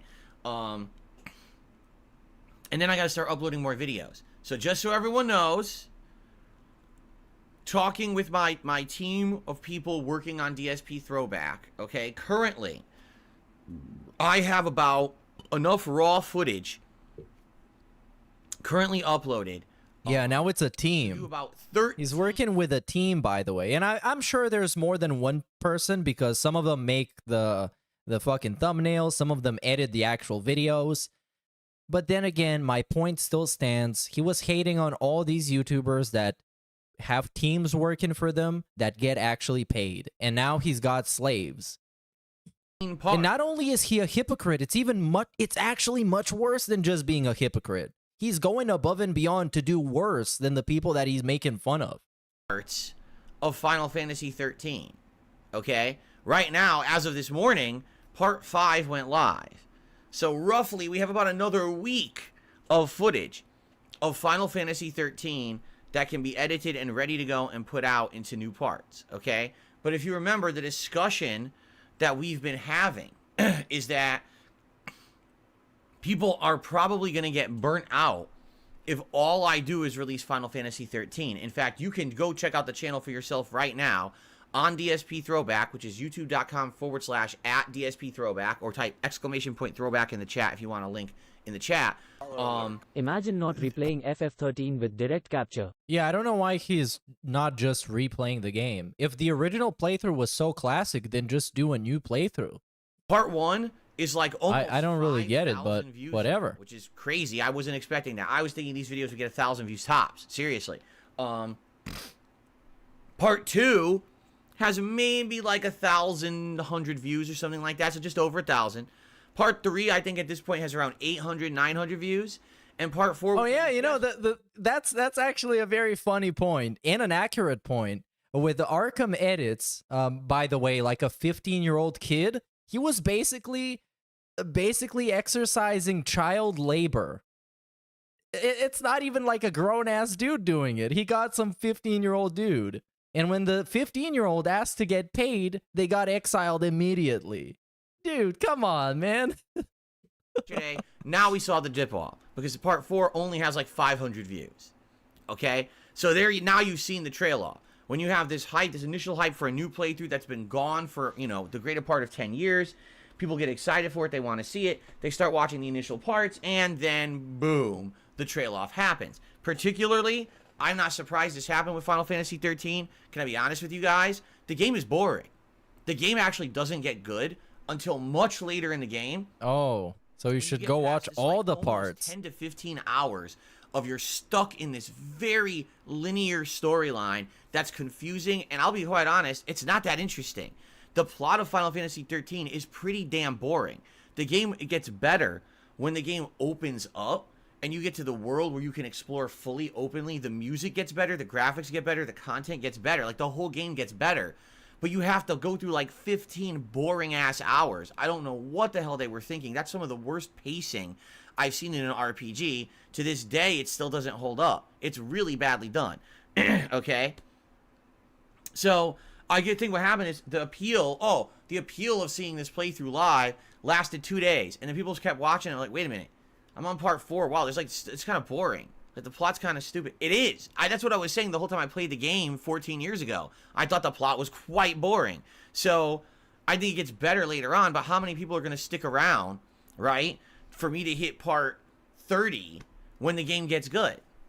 That's what happens with a lengthy RPG like this, right? Now, undoubtedly, there will be people. There'll probably be people who will watch the whole thing. Probably a few hundred, right?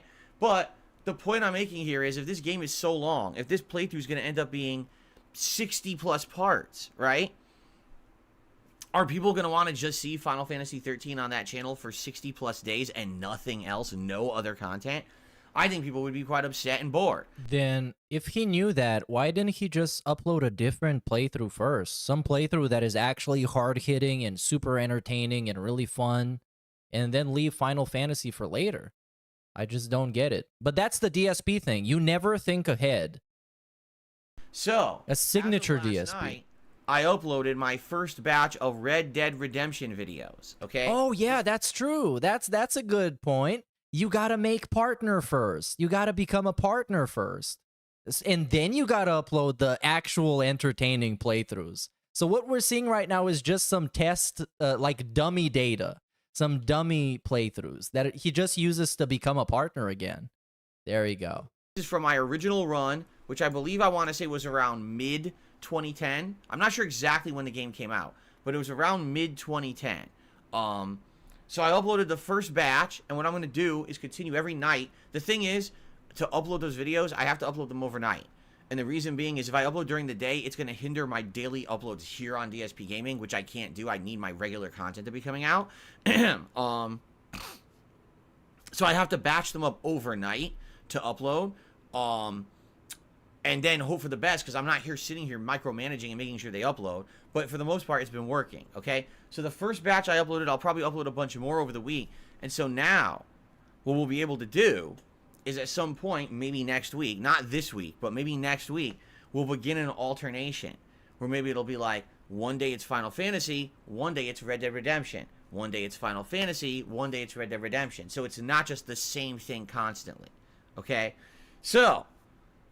Is it, for Red Dead Redemption, is it the actual playthrough or just the Suicide Kings? Excuse me, the Unalive Kings, because it's remastered for a modern audience.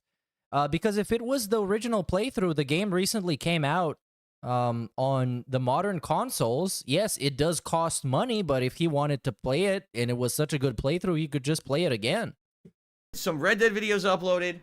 I got all my work done. I finally got out of the office last night. And literally, oh, so it's also the playthrough, all right. I came into this office almost an hour early than I usually would. I wasn't out of here until late, and I was like, wow, what a night. I didn't stream, but I actually technically did more more work than if I had just done a regular night stream. Good news is, all the Patreon videos got done, and they all work. Oh, by the way, quick mention. I made a song breakdown video for the members, so if you're a member and you want to check it out, go check out how Squeeze Banana 4 was made in 1.5 hours, because it was a challenge. So go and check it out if you want. To re-record like last month. Remember the disaster of last month when I had to re-record the videos and everything? None of that happened. Everything went smoothly. Moving forward with the rest of this month, I should be able to have double streams every day now. There shouldn't be days where I can't do night streams and things like that. Everything should be smooth, which means lots more gameplay of the games you're missing, like Sea of Stars. I know people would like more of that. We're going to get more of that, okay? We're going to have some Street Fighter. Maybe we'll see the return of Call of Duty for a night or two for variety purposes. Maybe we'll see a random stream thrown in here or there, right, for variety purposes. We'll have the option to do that rather than having these streams, you know, missing out on night streams every week, okay? So there you go.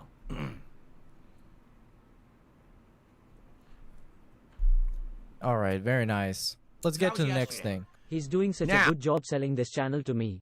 What a good use of that business. Yeah, man, and that's the whole thing. It's like his whole gimmick is just selling himself to you, and it's not even that convincing. I guess if you only listen to him and not even think about it yourself, you're gonna be convinced because that's what all his fans do. But if you start listening to, you know, your own thoughts and contemplate on what he's actually saying, or oh, God forbid you listen to those dang dirty detractors, man, he's not fucking convincing in the slightest. I want to make you guys aware of some big ups things that Black Mage for happened the on contribution. Throwback overnight. Number one, new channel banner, new channel logo, new artwork all over. Yeah, we're gonna check him out right now. So if you haven't been there in a couple days and you think, man, you know, it's great he's uploading those playthroughs, but the channel looks like crap. I mean, you're right. Those were playthroughs. You know what? Okay. Oh, those were placeholders. So these look kind of decent, okay? It's an improvement. Like I said on Twitter, it's like instead of getting a cinder block dropped on your balls, you drop it on your toes instead. You know, it's a little bit better. Folder things that were thrown together quickly for the channel. Now we have new high-quality art on that channel. So please go give it a look. High quality. Let me know what you think. Highest quality, you might even say. Now, honestly, it's like a pixel art style and pretty pixel art? I would say pixelized.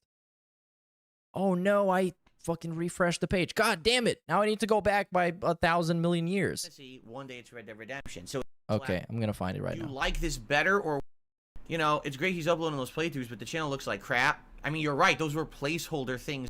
So 90 minutes ago, yeah, Final Fantasy 13 Part 5 went live on the channel. This legit looks pixelated as fuck. This is a very low-res thumbnail avatar type of thing. And it's also not well cropped because, you know, it gets cropped out on the sides. It's very awkward. But awkward is DSP's brand. Now, directly as a result of your feedback, okay, this part is now, get this, only in 30 frames per second. Okay, let's check that out. Not use the frame rate upscaler this time. We purposefully stayed away from the frame rate upscaler because wow, this doesn't look like complete dog shit. Wow. All right, so we are breaking new ground right here at DSP Throwback. Did exactly what you wanted. So by the way, it's still scaled upscaled to 1440p, so the resolution's still much higher. Okay. Yeah, but that's just you render it in a higher resolution. That doesn't mean anything. It's still a shitty video. But it is only 30 frames. If you upscale a 720 video to like 1440, it's still gonna look like ass. It's really like 20 something. Okay, but basically the frame rate has not been touched. Everything else has been. I would like your feedback on this. Does it look good? Do you like this better or worse than the 60 frame upscaling? The first 4 parts had 60 frame upscaling, but it caused ghosting. And a lot of people were like, I can't watch this. The ghosting's too annoying. All right. Personally, I watched the first 4 parts. I thought that 80% of the time the videos looked absolutely amazing. Amazing? At the time when they were doing the platforming segments, it was a little annoying. Dude, the ghosting. Like how fucking diluted and fart sniffing you can get to think that this shit looks amazing. Amazing. Is this shit? I mean, come on, dude. I don't expect you to be objective, but this is just being straight up diluted to think this looks amazing. Come on. Okay. So now I want your feedback on the 30 frames. Do you like the 30 frames better with no ghosting, but it doesn't have any frame rate improvements? Did you prefer the first 4 videos, or do you like part 5 better? I need that feedback. I need that feedback. He said in the same way he says I need that money. Poll about it. I need that feedback. I really do. I'd really upload videos to my new channel. You tell me 30 or 60 because we'd like to have guidance of what to do moving forward with the playthroughs, right? Now, he needs that like a dragon guidance. I told you I uploaded these Red Dead videos, right? So just on a whim, I clicked play on a few of them to see how they looked. They look terrible. Yeah, this is gonna be rough. And I know people still like the legacy stuff because it's old, but I'm watching. I'm like, I can't. It's like, to me, it's unwatchable. Like they're on a train in the intro cutscene, and half the people you can't even tell. Like they don't even look human because the lighting is so bad. It's distorted and looks terrible. And then when John walks into the first town, all of the exposure of the camera just completely fails. So it looks absolutely awful. It really does. I'm genuinely upset because I know that playthrough's great, but it looks terrible. And that was being Guarantee he only changed it because Jade said it made him sick. Oh man, I mean, if that video didn't make you feel uncomfortable, you're probably like a cyborg or something. That was the most awkward looking, strange video content I've seen in a long time. I don't even know what went through his mind uploading this in the first place. It's just so terrible. Where most of the lighting for the most part was like bright sun in the desert all day. I know that it definitely didn't look good. Okay, so I'm just like, damn. I'm disappointed because what I'm hoping is when these videos are run through this AI or not upscaler, but I guess yeah, the upscaler, that it does something to fix it. I don't know, ridiculous. I don't know how much of a difference it'll make visually, but that's what it really needs for an upheaval is the visuals. The visuals look atrociously bad. So, if anything, hope for the best and hope that when we get to work on those videos, likely later this week for next week, that'll do something. All right. So anyway, so that's coming. So all in a nutshell, here's the updates on DSP Throwback. New channel art. So the channel definitely looks better. Part 5 of Final Fantasy 13 is now in 30 frames instead of 60. No ghosting, but I want your feedback. Do you like that better? Or would you like me to go back to 60 frames? Because we could go back, okay? And Red Dead Redemption is on the way. The first batch of videos is uploaded. I'm working. Yeah, this is getting skipped, guys. I know we're gonna drink some of that skip juice that's supposed to be drank during the schedule segment, but I just can't. I'm so tired of this channel already. And he's gonna be talking about this for the next 6 months. Or at least until he gets monetized and realizes that that channel is barely going to make him like $5 a month. As long as it maintains that pace. Or at least like 100. But for him, $100 is like nothing. It's one DoorDash order and some change. Probably just a few more days. It was million views. Especially because of the fact that this channel has been long-standing. It's a long-running channel on YouTube. It has videos on it with over 1 million views. So you would think YouTube would look at that and be like, okay, it's a channel that already had partnership. It's got active content. Again, let's just flip the switch. But yeah, they're going to flip the switch. That's how this works. Brand new channel on YouTube and you try to get it partnered, it could take weeks for them to get around to reviewing it. And that's like... That's not true. It's shitty, right? That's real shitty. Weeks to reviewing the channel, right? That's pretty bad. So... Well, I mean, we'll see, I guess. Let's be honest. When this hits. Brand new channels usually don't qualify for monetization until a couple of months later, because after all, you got to get the subs, you got to get the views. It's not that easy unless it's one of your second channels, which is the case. So I don't blame them for taking a long time. Basically, I think what I should do is probably just stop talking about it for now, because I feel like I'm building too much anticipation, right? So let's just relax, and then when finally it qualifies, I'll apply. I'll let you guys know. Hopefully the next time you hear about me talking about that, there'll be good news. Like saying, yes. Oh yeah, he's definitely going to get monetized again. That's not even in question. The thing is, the actual question is the money that he's going to make on that channel justifying the channel's existence and all the quote-unquote work the slaves are putting into it? Well, the quote-unquote work is what he puts, and the actual work is what the slaves do. All right, there you go. So that's what I was doing But, last. of course, as you know, at some point, he's going to get memberships. At some point, he's going to start doing some kind of a stream because it's just dark side Phil. That's just in his DNA. Is milking everything for all it gets, and when it stops getting the milk, it's no good. Tonight, that's what's live on DSP Throwback as of this morning. Let's talk about the schedule for the rest of the week. Today, obviously, we've got a nice chill podcast, and after this, we've got Baldur's Gate 3 continuing in the Underdark. We have basically done everything in Act 1, besides go to the Mountain Pass, which people are saying is kind of like the big second half of Act 1, which then leads into Act 2. So, I went back to the Underdark, and we're exploring around there, and you guys are helping me because apparently there's a lot of hidden content down in the Underdark. So we just did this big fight against the fish people who were led astray. Okay, so let's drink literally all the skip juice. So we're skipping a million times.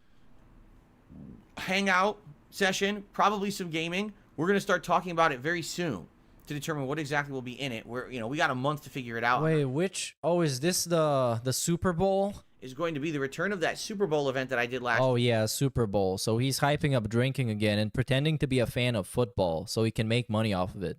He just wants to get a nice head. Oh, what a poser, man! What a fucking poser. He's like, I don't care what you do on your marathon as long as I get a nice head. I wonder if he can name 3 of the people that play in the NFL. I don't give a crap what you do. So there you go. He's loving it. Look. Just 3. And then watch this. The butt pat. Cats love this. If you don't know this, this is a technique cats love. This is like petting a dog. I'm not kidding you.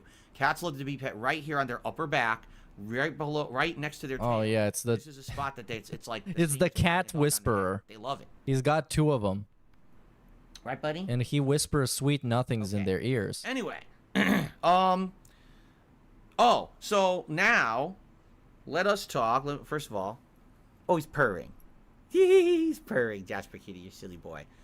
So, FYI, what was I gonna say now? Because I'm having a brain fart. Oh, so guys, I'm just gonna mention it basically once on this podcast. But as you know, I'm a crowdfunded individual.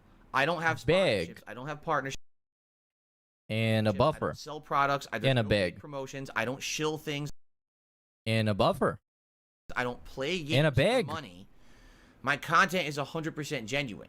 Everything I say and do on my streams is representative of my true opinions because I don't have to answer to anyone and worry about being canceled or losing, being dropped by a He doesn't have to worry about getting canceled? That's why he neutered himself so much? Oh, yeah. Come on, get the fuck out of here. Sponsor, anything like that. That's awesome. He's badass like that. The reason I'm able to do that is you, because of your crowdfunding. If it weren't for you, such pathetic bullshit disclaimers. I would probably have to change for the worse. So I want to say thank you for 15 years of support where you've allowed me to be true to myself and then make truthful content to all of you. All right, I really appreciate you all. I really do. Yesterday, and also the whole cancellation thing. He's been canceled. He used to be much bigger, and then people fucking spoke out against the bullshit he's been doing, and he lost all that clout. So yes, he has been canceled. Pretty much the definition of being canceled. He's a canceled show that's now on just nighttime public access TV at like 3 a.m. that like 5 drunk retards watch. Right? And I'm one of them. Look, on yesterday's podcast, we got 200 gifted memberships from Nikita. 200. We went from the 600s to the high 800s yesterday. So if you came on stream this morning and you're like, wait a minute, I have a membership? What happened? That's what happened. Nikita came on stream and gifted 200 members. All right? So first of all, yes, that's going to help a lot this month. Thank you so much, Nikita. But this is awesome because now you guys will have memberships for the year-end series. You're going to have memberships for the special stream. You're going to have memberships for the new games coming out later on this month. This is exciting stuff, right? It's really excellent. So thank you, Nikita. And? Oh, I actually prefer the buffer to the fill. Now. Oh, no, he's back. Oh, my God, well, what's next? Well. Oh, okay, he's gone again. Let me just bump down the... I don't have monthly goals anymore.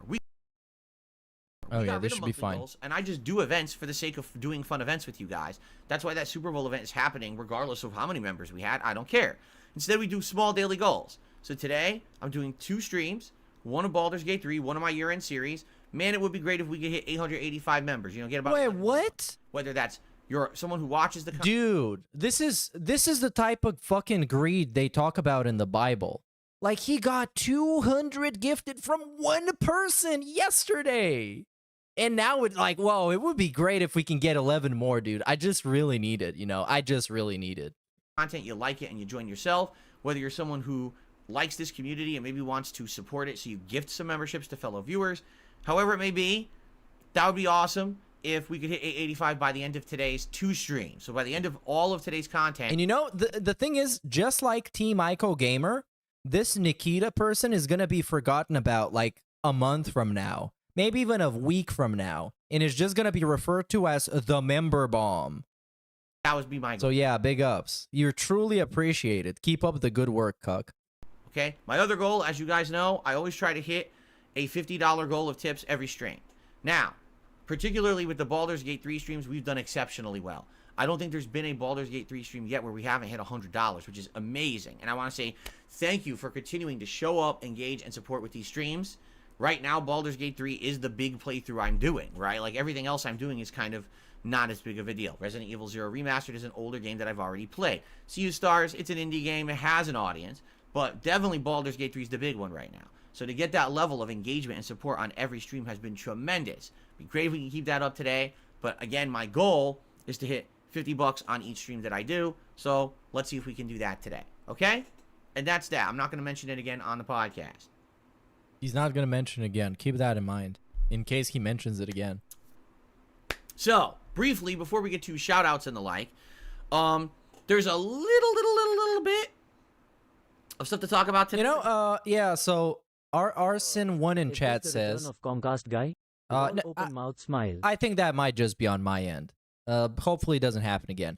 So Arson1 in chat says, Wings of Redemption is gluttony, Cyrax is envy, Boogie is lust, Cobra is pride, the 7 deadly lolcow sins. But I think DSP covers more than one. He is gluttony because he got fucking gout and he spent like the last 15 years eating burgers and reviewing them and a bunch of other shit. He is also extremely envious of everybody doing better than him, even like 1% better. If you're doing 1% better than him, you don't deserve it. If you do exactly as well as he does, you don't deserve it. He should do better than you.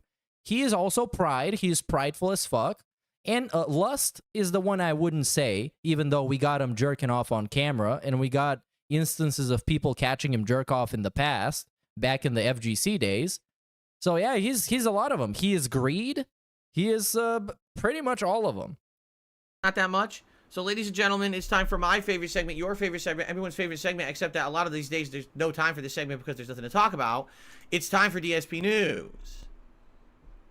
And on DSP News this morning, I'd like to talk about 2 hot topics. The first topic is that several Microsoft-owned game studio franchise X accounts, not Twitter. It's not Twitter. If you say Twitter, you're absolutely... I'm going to say Twitter. And I already saw several Twitter. people say Twitter. I said it. And that's I said it's ridiculous. Twitter. People are saying Twitter. It's not Twitter. It's X. X accounts. You got to go like this. When you talk about X, you have to... It's actually required you do this. You have to say, they're X accounts. X going to report it to you. 800 in members from one regard, but he needs 40. Yeah, bro. And tip me, you dense. Kid Wait, needs more food. 44? 44 for what? I'm kind of missing that count. Now looks like he needs 11 more to hit his actual goal. I don't know what the 44 is about. Maybe I just missed it. You have to do this. If you don't do this, you've not done it properly. If you just say X account... yeah, maybe you can do crotch chops like he wanted to do when Viscant wanted to beat the shit out of him. And he was like, what if we actually don't fight and you don't beat my ass and instead we pretend we're going to fight and then we just don't? Account. Now you know that you're talking about the social media site, okay? So, on their X accounts, including Fable and Avowed... Lust because he promotes cheating and adultery horse. Does he promote cheating, though? In adultery, especially. I don't see how he promotes it. I know he had a very hot take about incest, but I don't even know if that's lust. I don't even fucking know where that qualifies. That's just a whole dimension of its own. Accounts have now been verified officially on Twitter as official company account. Oh yeah. I got it wrong. So yeah, it is $44. It's not members. So 11 members at $3.99. That's good. My bad. As part of the Microsoft brand, and they have updated a lot of their marketing. I'm just not a big fan of pig math. Now has the forbidden math that says coming in 2024, which we didn't actually know. Like, we didn't know Avowed was coming this year. We knew it was being developed by Obsidian, but we didn't know. I should explain. Do you know what Avowed is? Well, that's stupid. Avowed is the fantasy RPG first-person style game coming out from Obsidian. Remember, Obsidian made Fallout New Vegas, and Obsidian had actually made offers. And they also made The Outer Worlds, which is a profoundly mediocre game. So I'm not very excited for Avowed. To Bethesda to make a spin-off Elder Scrolls game for many, many years. And Bethesda said, nah, that's okay. We'll just have the official teams do it. So now there's been no Elder Scrolls content in a zillion years besides Skyrim re-released 400 times, or Elder Scrolls Online, which most people don't play, but still has a dedicated fan base of people who've played it like since day one. So yeah, so Obsidian said, well, screw that. We're going to make our own then. Forget your Elder Scrolls shit. We want to make our own fantasy game. And that's what Avowed is, and they actually showed footage of it recently. What was it, at the Game Awards? I thought it looked great. I seriously thought Avowed looked amazing. I was like, I cannot wait to play this. So, yeah, so now we know it's supposed to be coming out this year. All right, we didn't know that previously. Now, Fable also updated their X account, and it doesn't clearly say 2024. So, what people are speculating is what's going to happen is all these Microsoft-owned accounts are going to update, and if their games are coming out this year, you're going to see it say that, and if they're not going to have a date. So if it don't have a date, don't count on it coming out this year. But the fact that Avowed says coming 2024 is good news. For me, that's great news. We haven't had a first-person fantasy RPG in ages. I don't want to replay Skyrim for the 19th time, you know? So this is please news, don't. I'm happy Leave that work to Cat. Let Cat do it. The other piece of news, which isn't really news because it's based on rumors, but it's caused controversy for the last 3 years. So none of this is news anyways. Circles is thus. You ready for this? So how many of you out there remember a little game by the name of Hi-Fi Rush that came out early last year? If you remember, it was a surprise drop. No one had really hyped it or marketed it or announced it. It just was surprise. It's out on Game Pass right now. Go play it on your Xbox console or on PC. Hi-Fi Rush was made by Tango Gameworks, the same company that made The Evil Within 1 and 2. So it was really weird that they had made a totally different style of game, nothing like the previous games they had released. Well, I can tell you, it was pretty darn good. I did a full playthrough of it, and I liked it. I didn't love it. I didn't think it was flawless. I certainly didn't think that it was worthy of the tremendous amount of butt-kissing that it was getting from gaming media at the time. What ends up happening is early every year, usually there's a drought of games. So if anything comes out that even is a semblance of playability, the gaming media eat it up and act like it's a 10 out of 10 game. That definitely happened with Hi-Fi Rush last year for absolutely no good reason. Still a great game. We get a super... So it's a great game, but people said it's a 10 out of 10? But it wasn't as good as they claimed it was. Well, how good did they claim it was? A generation-defining game? Can we get some sources on this? I guess the source for this is the crack pipe. Okay. I played it. I liked it. And, you know, it did good. Like the source is I made it up because I want this to be my narrative. That's the source. GameWorks reported, yeah, the game actually did very well. We weren't expecting it to do as well as it did because it was part of Game Pass. It got exposure and a lot of people played it. So the rumor is that basically this game is now going to be ported to the Switch, and just within, shortly, like within a few months, it's going to be live on the Switch to purchase. And people are saying there's these different opinions about this, okay? And first of all, the thing that gets me is, why is this news and why are people, like, confused, right? Games all the time get ported to other platforms. PlayStation games get ported to PC. PC games get ported to console. Games that originally were on other consoles get ported to the Switch later on because they have to... It's like super fucking ironic that he asks why is this news as it's being covered on his news segment. Like, does he not see what's happening here? Is he that oblivious? God damn it. But I guess people are confused, so now he's gonna set the record straight. He's gonna tell them because he's been in this industry for 15 years. He's damn near an industry insider, except nobody wants to touch him with a 10-foot pole. And whenever they do, it's to make him look bad, because that's the only way you gotta engage with DSP, because that's all he deserves. He's a fucking cockroach. You're out a way to get it to run properly on the Switch, right? In fact, I would argue the only thing that literally never happens, you never see a first-party Nintendo title ever get ported anywhere else. You will never see a Mario game, a Zelda game, a Metroid game, a Donkey Kong, a Mario Kart. You will never see those flagship franchises on other platforms. For whatever reason, Nintendo wants to keep their IPs close to their chest. They don't want anyone else messing with them. Literally says flagship franchises and then says, for whatever reason, I don't know why. Because it's their fucking flagship franchises, moron. So they just stay there on that console, right? Because they want people to buy their console. Why would I buy a fucking Switch if all the Switch games were on the PS5 that I already have? But for the most part, these ports happen all the time, okay? So why are people freaking out? Oh, well, because Tango Gameworks is now owned by Microsoft, and therefore, we thought that all their games were going to be Microsoft exclusive forever. We thought it would only be on Xbox console and PC. So if that game truly goes to the Switch, it feels like they're jumping shit. Jumping shit. Oh, oh my god, dude. When he does this, and it's so obvious what happened.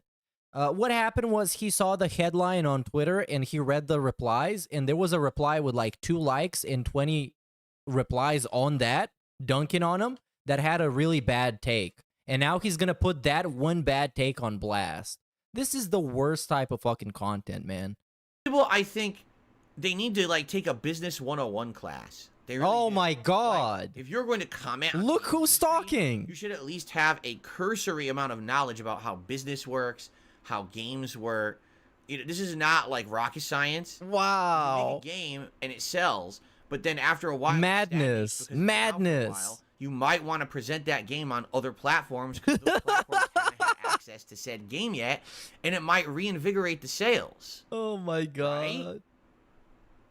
I mean, this is not something new at all. What a fucking numbskull. On top of that, you know, Hi-Fi Rush actually has a pretty unique visual style, right? With its cell shades. Cell shades. Can you get a pair of sunglasses that make everything look cell shaded? They call them cell shades. That'd be pretty neat. I think you can. Has unique cell shading graphics, right? Has a very unique time. No comment. Musical input style. You have to play to the rhythm to actually deal damage, and then that factors in later on with defense and platforming and stuff, right? It's actually a very unique game, and I feel like unique games find a home on the Switch or on the Nintendo console, right? Over the years, you can find a lot of these unique style games that really do well on Nintendo consoles. So why does it not make sense to some people that Hi-Fi Rush would be ported to Switch? I'm actually at a loss. Besides, people are just really ignorant and are like, well, I just want you to know that, you know, if it's on how Xbox, many people? Like 3 people on Twitter? Oh my god, man. This guy is insane. I think of the console ever again. Because, like, he's talking about it like it's an actual debate that he's having with somebody else. But when it comes to him debating somebody else, they're getting dodged immediately. We're getting fucking pussied out in a split second. So this is Big Balls Burnell right now. This is the guy who's gonna educate random people that they don't even fucking know he exists on Twitter. Animal today. He is. This is such a fucking bullshit ass segment, man. It's very frustrating.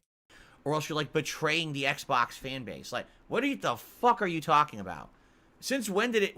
First of all, console wars are so outdated. To even be embroiled in any kind of a console war in 2024, you must have like a long scraggly beard, right? Your knees must be wiggling when you walk like this. You must have a nice big cane. You must look like Master Roshi walking around. Oh, me Xbox console. I can't get my games on another platform. Like, what? This is what he thinks is funny, by the way. What the fuck are you talking about? And this is supposed to be entertainment for adults. There are no kids allowed on this stream. This is not a stream for children. And the statistics prove it, dude. The analytics prove it. If you got to do this shit for adults, I'm questioning their mental state immediately. Console wars are so last 2 console gens ago, right? If anything, taking a look at the PS5 and the Xbox, they're almost equivalent. The difference are the console exclusives, of which there aren't that many, all right? So it's not even that big of a deal anymore. Now, you can argue, well, then why was there such big controversy over the Activision Blizzard buyout and things like that? You're right. There are definitely still things that seem like they're big residuals of the olden days. I will admit that. But for the most part, coming from the guy who begs for money to fund his job, basically everything. Also the guy who has a failed business and filed for bankruptcy. Yeah, remember this the guy with a business degree. And during his bankruptcy call, he was confused whether or not this is his business bankruptcy or his personal bankruptcy. That's how much into business he is. He didn't even know what the fucking call he was supposed to be on was about. To be at each Awesome. other's throats? Do you have to be a Sony pony or an Xbot? Or hell, what do they call Nintendo fanboys? Nothing, just Nintendo fanboys. You don't need to insult them more than that. I'm joking, you guys. I don't know. What do they even actually call them? Yoshitoshis? What? Metroid droids? What do they call them? What do you call a Nintendo fanboy? I don't know. But I just think... Oh, children! That's... Oh, the Nintendo fanboys are just children. That's fucked up. Soy... Forget it. I'm not even going to say that one. Wow. Anyway, so... I think you understand the point I'm making. Like, why would you have to be a particular fanboy of any particular console in the modern day? I just don't understand it. I really don't. The whole days of the PC master race versus the consoles, each console being at each other's throats. We're all just gamers now, right? Gaming is mainstream enough. We don't have to have these factions and cliques and weird groups. I agree with that. That's really stupid. I'm happy to see a game do well on any console. I'm happy to see multiple companies prosper. I don't see the point in having other companies. Like, here's the thing. Competition is healthy. Do you understand that? It is very healthy. If it weren't for competition, we wouldn't have amazing values like Xbox Game Pass. We wouldn't have these... Yeah, but if competition is so good, then why do half the games that release nowadays are fucking broken at launch? You might think that if they release, they want to be optimized and everything's going to be fucking great if competition is so awesome. And there is huge competition. Programs where the gamer benefits because the companies are trying to compete. You see, competition is fine. And what's hilarious about all of it is the executives of these companies don't hate each other. They've outright come out on social media and supported each other and gone to events together and shown up and represented their companies together. So why are the fans into this crazy fanboyism in 2024? I don't get it. There's legit people who are so upset with the fact that Hi-Fi Rush might be ported to a Nintendo console. That's totally unfair. Mario would never be on Xbox. So why in the holy hell would we have this? I just don't understand it. And it's like, because it's business. This company worked hard on this game. By the way, a little bit of information has come out about Hi-Fi Rush over the last year. Were you aware Hi-Fi Rush was in development for over 3 to 4 years before? Remember, we didn't even know the game existed, and all of a sudden they just dropped it early last year out of nowhere. Everyone was shocked it came out. The game was supposed to be announced at E3 2020, which got canceled because of the pandemic. So they just kept pushing back the announcement. We'll do it at this digital event. We'll do it this. They just kept holding it a secret and never announced it. So imagine you being a game dev and your game was supposed to get started and get hype in 2020, and then no one knows about it. And the next year, E3 canceled. No one knows about it. So every year you get told, oh, well, just wait. We'll wait for the perfect time. The perfect time is literally release day. Now people will know about your game, right? So if anything, the Hi-Fi Rush people are lucky. There's no point in arguing. PC is the best and the reasons are endless.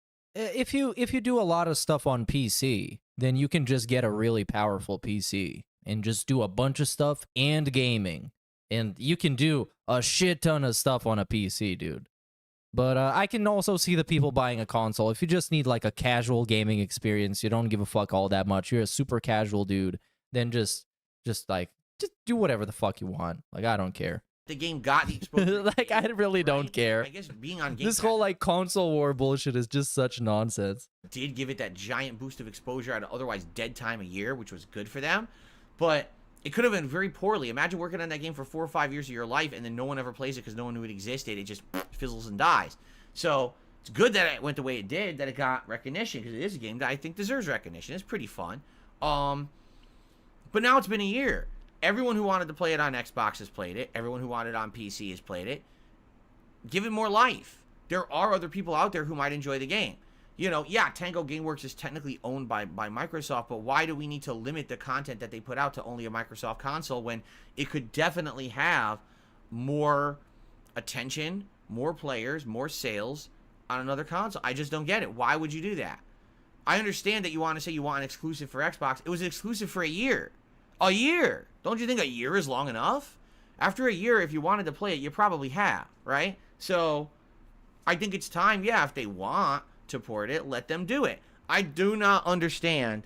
Oh my god. Tribalism. Because that's exactly we understand, the right word for it. dude. It's tribalism. Like, we're all in different tribes that are competing. There's absolutely no way. He's just fucking repeating himself at this point. Yeah, I'm just skipping this. This is fucking dog shit. Halo is coming to PlayStation 5. Really? Just have some Q&A or whatever we have time for. Oh, and now we're just gonna waste time. But wait, what happened with the shoutouts? Hold on. There's 0 shoutouts? All right, guys, that is DSP news for today. Like I said, there wasn't that much. Oh, wow. I'm surprised people decided not to support him. To talk about. So what we'll do now is some shoutouts, and we'll see where the day takes us. Oh, yeah, we're gonna do shoutouts. Q&A or whatever we have time for. Let's find We're gonna out. do them, you guys. Don't worry about it. We have shoutouts. We start off today with a $1 tip. Oh, yeah. It's gonna pay those bills. That's all going towards the latest Champions event. LTG for playing with kids' toys when you quite literally play with a bubble blower. Literally. Because I don't. When was the last time you saw me use one of those bubble guns? Bruh, oh, are we really gonna go full-on semantical with this? We're gonna play semantics with this? And he makes this fucking smug-ass face. This is the I proved the point face. Come on, fucking dude. Come on. You still blow bubbles normally. Is that better? You still bought those guns to use them. Is that better?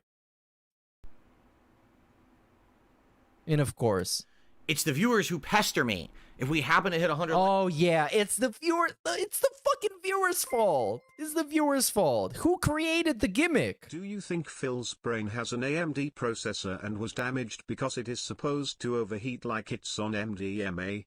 It helps explain the regardation. I think he has, I don't even know if he has a processor. He might have whatever the fuck else you can have. I don't even know what he has at this point. There might just be a little alien just operating him at this point. On a stream. I have no idea, dude. Bubbles. It was something silly that I did years ago. I'll be honest. I don't really like doing it anymore. So is the... Because it gets bubbles all over the office. Really? It gets sticky, and I gotta clean everything in the office. That sounds like a man-child to me, but what if LTG was doing the whole gauntlet thing because his audience asked for it, and they enjoy it, and they support it every time he does it, and they laugh? What if that's the case? Does that make it okay? It's a pain in the ass. Or is it bad because a person you don't like is doing it, but when you do it, it's okay? So I only do it if people really pester me about it, and then we do it because it's something that I was doing for a bit. But I don't really feel like it's a big deal, or it's anything that adds any meaningful stuff to the stream. I know people kind of do it to troll now, because like, make a 40-year-old blow bubbles. Yeah. Let's ask for bubbles. Well, he was, what, 39 when he made it a thing? Or maybe he was just 40 when he made it a thing. It was his fucking idea. He made it mainstream. He was promoting it. That's the reason why people were liking his stream, to see him blow bubbles. Okay? How does this make it any better? Let's ask for bubbles. I maybe come to the point where I just say we're not doing it ever again. Oh, okay. There so you nice go. try, because the difference here is that this is a rarity thing that we do every once in a while when people pester me for it. That's different than LTG going out actively buying a children's toy, putting it on his hand, putting up giant segments, literally long segments. Giant segments? Look at all the fucking semantics we're playing. Look at all the asterisks we're putting. About him God damn it. Plastic gems and banning people. This fucking rat-faced piece of shit. I do not understand the difference. Oh, that's right, because you're a fucking idiot. There we go. There we go. And that's what makes the ultimate DSP segment. I ask for bubbles. That's the ultimate fucking DSP segment. We take the straw man, we make a bunch of semantic statements, we play the semantics game as much as possible, and then we call him an idiot. That was it. That's it. Mike, I hope you're watching this. This is what DSP is truly about. The bubbles were literally his dumb idea. Literally his dumb idea. For the dollar. And yeah, the viewers are pestering him for the engagement that he asks for and that he promotes every single day. You stupid fucking idiot. There you Seriously, go. I mean, anyone Fantastic. with common sense can get an answer out of that without being a moron. I mean, you're a fucking moron. Okay. Nice try, though, because I always like it when people attempt to make me look bad and fail miserably because they're so stupid. Oh, yeah. He doesn't even get it. He doesn't even see how bad he made himself look right now. Because that bait literally worked. And I disavow giving him fucking money because that's fucking stupid. Because that's all he wants. He's going to do anything for money. At some point, he's probably going to fucking humiliate himself more than ever before for money. But some dude sent him $1 and he made himself look bad. And the question was very appropriate. Why do you think this thing that you do is good, but the equivalent thing, somebody that you don't like, is bad? And there we go. We got a DSP. Fantastic segment. Fantastic. Okay. He ate up that bait. I received a $5 tip. Hook, line, and sinker. From Mr. Puffy Nipples. And now we're shouting out man-children again, by the way. Now we transition into man-children. Your videos, you said you might bail on the documentary. I hope you won't bail. I want to Oh hear my your side of the god. story. Huh? More documentary talk. Okay, really? You heard that, right? You heard that Phil's bailing on the documentary. That's interesting. It's news to me. No, I don't think he's going to bail on it at all. I think he's doing it because he's super confident. He's super comfortable. Whatever the fuck Review Tech USA is saying is stupid because he's Review Tech USA. He has pretty much always consistently bad or uninformed or ignorant boomer takes, and you probably shouldn't be listening to him. But then again, I don't want to be telling you who you can listen to or not. That's news to me. I didn't hear that. So that's cool to hear that you heard that somewhere. That's because really yes, this comes from Review Tech USA. Awesome that you're hearing that. When it, I didn't. It's not anything from me. So there you go. You believe what you want to believe. I can't make you not believe nonsense. All right. Yeah. Nice try. The bubbles I blow are manly and mature. Oh, it's the manly bubbles. I thought it was the girly sissy boy, emasculate, effeminate men bubbles. Oh, my bad, dude. I'm sorry. I knew you were blowing those man bubbles. I don't know what else to say, Mr. Puffy. I mean, someone with such an exceptional name. Obviously, you only listen to the correct people, right? I mean... No, what I said yesterday, all right, was that there are ridiculous conspiracy theories out there. One of the conspiracy theories is that Mike Klum is somehow a secret agent of Keemstar, and yeah, that's what he said yesterday. Paying him money to make these negative documentaries about people like Boogie and me. Like, this is his evil agenda. There isn't a human being on Earth with less self-awareness than Phil. So, I don't what's worse his awful takes or moments of zero self-awareness. I don't know, but that's also what makes him interesting. So as long as he's as delusional as possible, we're gonna have a lot of fun, dude.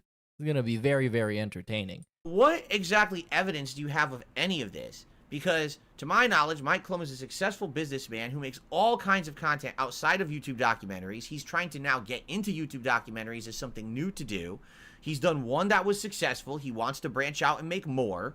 He doesn't want to make the same documentary twice, so my documentary is very different from the Boogie doc. And I have seen absolutely, positively nothing whatsoever as any kind of evidence to show me that Mike Klum is a secret agent of Keemstar. Where do you guys get this shit from? Like, how much fan fiction do you write in your bedrooms? I mean it. Like, what is going on? Can you, like, stop for a minute and realize that what you're doing is absolutely ridiculous? This is gonna go every single day until the documentary comes out, right? This is what we're gonna be talking about every single day. Oh, man. And stupid and a waste of everyone's time, including yours. Like, What on the fuck are you talking about? It's just, again, they want to have these, everything has to be drama, right? Everything has to be absolute ridiculous, over-the-top nonsense for the sake of it being ridiculous, over-the-top nonsense. Because guess what? That's the only entertaining part of DSP gaming. Instead of being realistic or real or, you know... And his fans also agree, because they show up to his streams the most when there is drama. In reality, we have to have, like, the most ridiculous scenario must be the true one. You know? I don't know, man.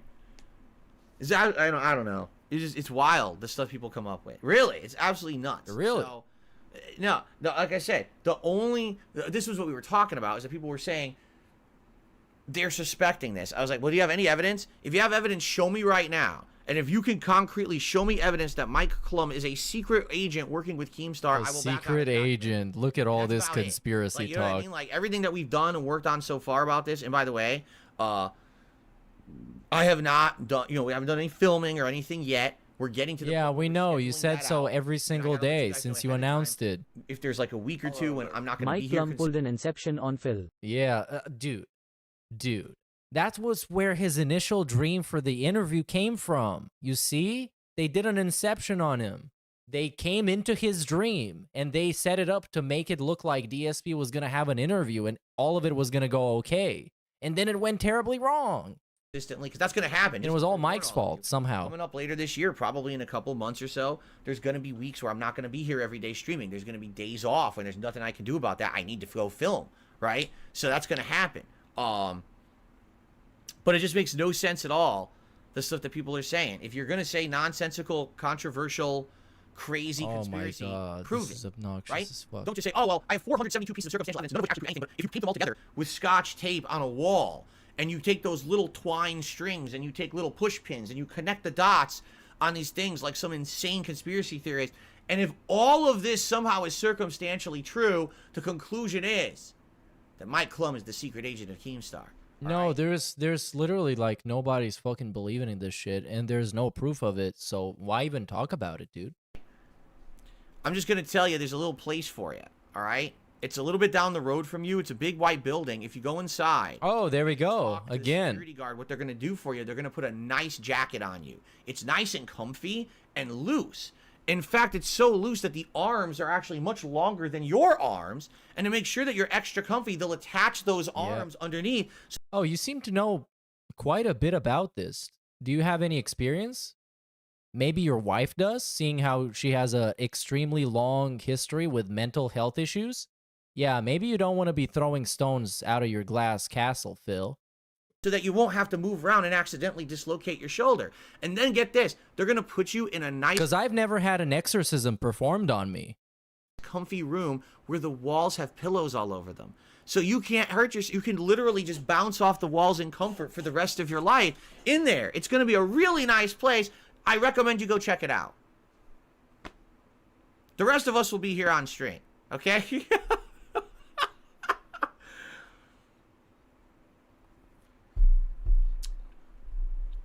Holy goodness. Oh, and he's doing Q&A now. Shall we? But that's like 10 minutes from now. Yeah. Yeah, that's also like that's a good take. That's a good take. Supposedly this dude has depression. But yeah, we're talking about going to that big white building and getting in that nice comfy jacket, right? I thought, as somebody who have suffered from the potentially crippling depression situation, you might be more lenient towards people that might have suffered some kind of mental health issues, correct, Phil? All right, I received I don't know. a $20 tip from 1 Minute Man. He says, use the scroll of summoning quasi... Oh, go fuck yourself, 1 minute cock. This is something interesting to talk about. Is it possible with my class? Because I think I'm sorcerer craft oh class. My God. People can't in the chat. I don't know. Thank you. Yeah, I don't think he ever had any kind of depression, because the way he talks about it seems like it just comes and goes whenever he doesn't have money. Leaderboard up. So it's just like a monetary depression.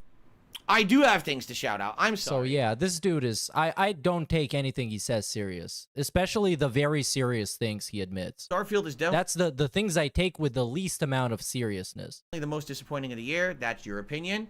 You'll know my opinion later. Because he is just so fundamentally unserious that I can't just take it seriously. No, I don't believe he has any, there is no complexity to his character and to his mental state. It's all very simple and laid up on the table in front of you. It's all very easy to see. That's why he's such an approachable in casual viewing as a lolcow. When I do my own countdown. Big Mac with a super chat says, "Hey, what's up? How are you doing today?" I'm doing good, Big Mac. Thank you very much for asking. Ready for more Baldur's Gate today for sure. And when you think about him talking about when he had depression, it was always when the money was bad and he was owing tax money, and that made him feel bad. And then somebody gave him money to fix the issue, and the depression went away. Apologies, I almost missed your contribution because I had the leaderboard from the React show open. I was like, why is it not moving? I don't know what that means. It's very comfy. Static? Oh, well, I'm just picking stuff because I don't really know. I seem to be doing fine, but you're right. Maybe if it seems like enemies are having too much HP, I should up my offensive stats. Oh, and by the way, we have the iconic "That Was My Depression" segment stems from him being on vacation and the weather was bad or somebody was sick or something. So he didn't get to do the things he wanted to do. So he became depressed, which made him shit on a bunch of people on Twitter and made himself look bad. So then he had to justify this by blaming it on his depression. So this is why I don't take it seriously. Will be public enemy #1 in the United States of Phil for destroying the pig towers. I think it might take a little bit longer than this because initially he's going to think it's the best thing ever. And then when the benefits from the documentary wear off, he's going to realize he got quote unquote exploited. Play Cool says, I think you're going to vote Final Fantasy 16 is the most disappointing. You have more history with Final Fantasy than the Elder Scrolls. Again, you'll find out tonight on the countdown. Can Be Cruel says, if you watched the old movie The Wizard, I love the movie. I watched it when I was a kid. Super Mario 3 advertisement. Yes, I saw it. I saw it in theaters with my dad. Indeed. Because we were fans of Fred Savage. We used to watch The Wonder Years. So we went and saw the movie. Spidey 5000 says, have you ever played the Soul Reaver series? No. I'm aware of it. I know what it is. Never played it.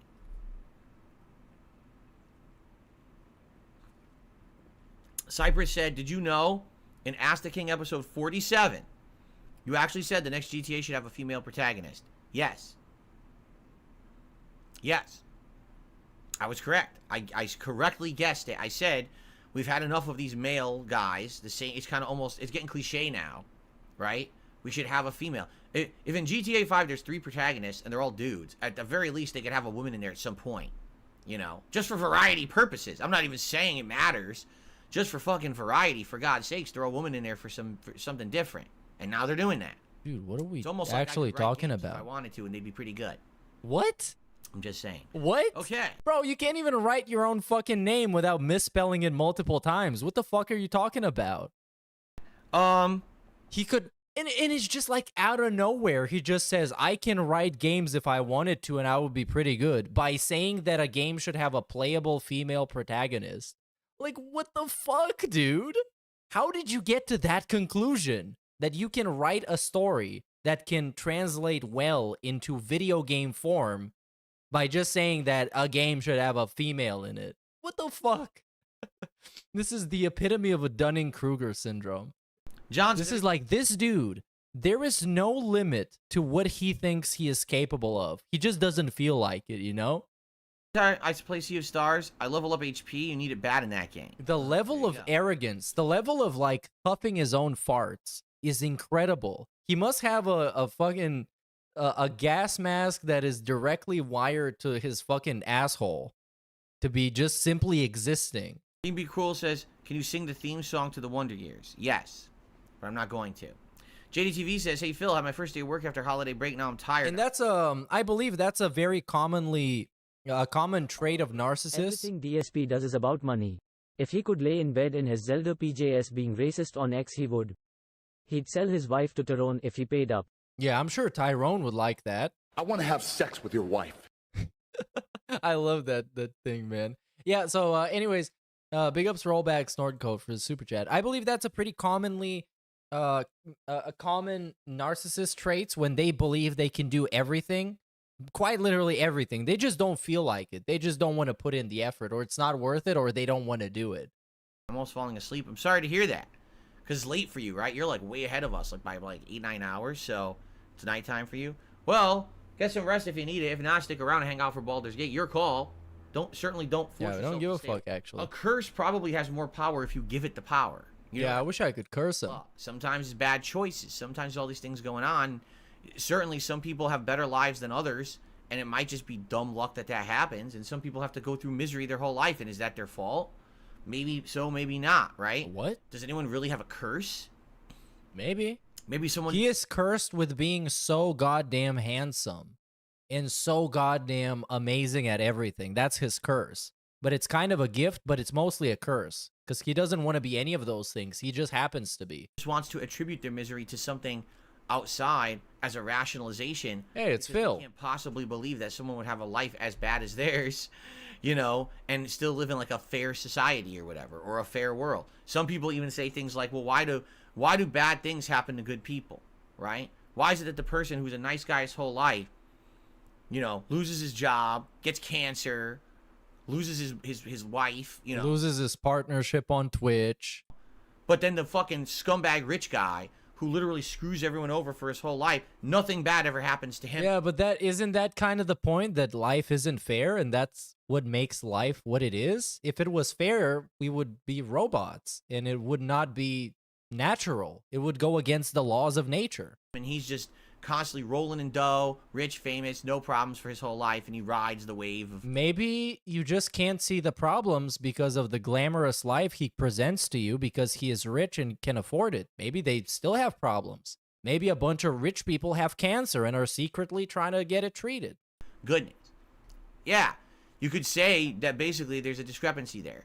Is it a curse against the guy who has the bad life? I don't know. Do you believe in magic?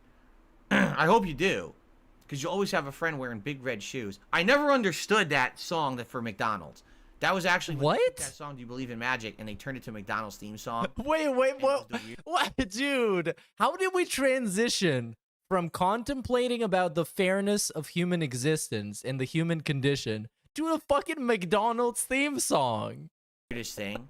You always have a friend wearing big red shoes if you believe in magic. What the fuck are you talking about? I know it's supposed to be Ronald. It just didn't make any sense. But anyway. Oh my god. I don't know. This is legitimately like a Joe Biden segment. You know, when he would be talking about something and then he would bring up, oh yeah, I used to know this guy with the hairy legs, and like we were in the pool and I would like play with his hair on his legs. This is so fucking random, man. No. Is there anything to it? I'm not a superstitious guy. I'm not. This is like not even a brain fart. It's straight up a shard. You know, someone might say to me, Phil, you're cursed. Because every time that something is going good in your life, something bad comes to negate the good. I don't know about that. You know, like maybe at one point I definitely believed that. And I would say my life has been a series of ups and downs. I used to call it waves. Oh, the waves. Be on a wave of positivity. Wave check. Up, up, up. And you ride that wave as high as it can go, and you enjoy it as much as you can. Because you know that you can't go up forever. Eventually it's going to crest, and then you're going to go down. And you're going to have negative stuff going on in your life, right? And I could probably judge that entire run of YouTube that I've had 15 plus years. I could probably see it went up and down, and like it went way up, then I got copyright strikes, and it went down. What? And I had to try to find a way to make money because I lost my job. But then Dude, I go come on. and it went up, and then I was doing good, and I was getting views. So the low point in his life is getting copyright strikes. Like, for real? This is what the lowest point of your life is gonna be? Getting a copyright strike on YouTube? That's like saying getting banned off of YouTube is like a low point in your life. Like, dude, are you fucking delusional?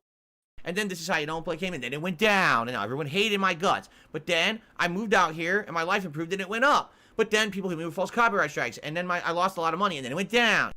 You see, I could. His whole life is just judged by $sign. This is how you judge the quality of life. Do that, right? Whoa, I moved across the country. I was making a lot of money. Therefore, I was at the peak of my life. And then I stopped making a lot of money. That means I'm at the bottom of my life. That's a nice way to look at life, Phil. And then you wonder why yours is so amazing. But in reality, can't everyone really do that with their life too? So can you really say, oh, it's a curse that bad things happen? Don't bad things happen? Yeah, except with some people, the low point in their life is not getting demonetized on YouTube, is maybe somebody that they're close to, their significant other, their parents, you know, they pass away. That is a pretty fucking low point to me.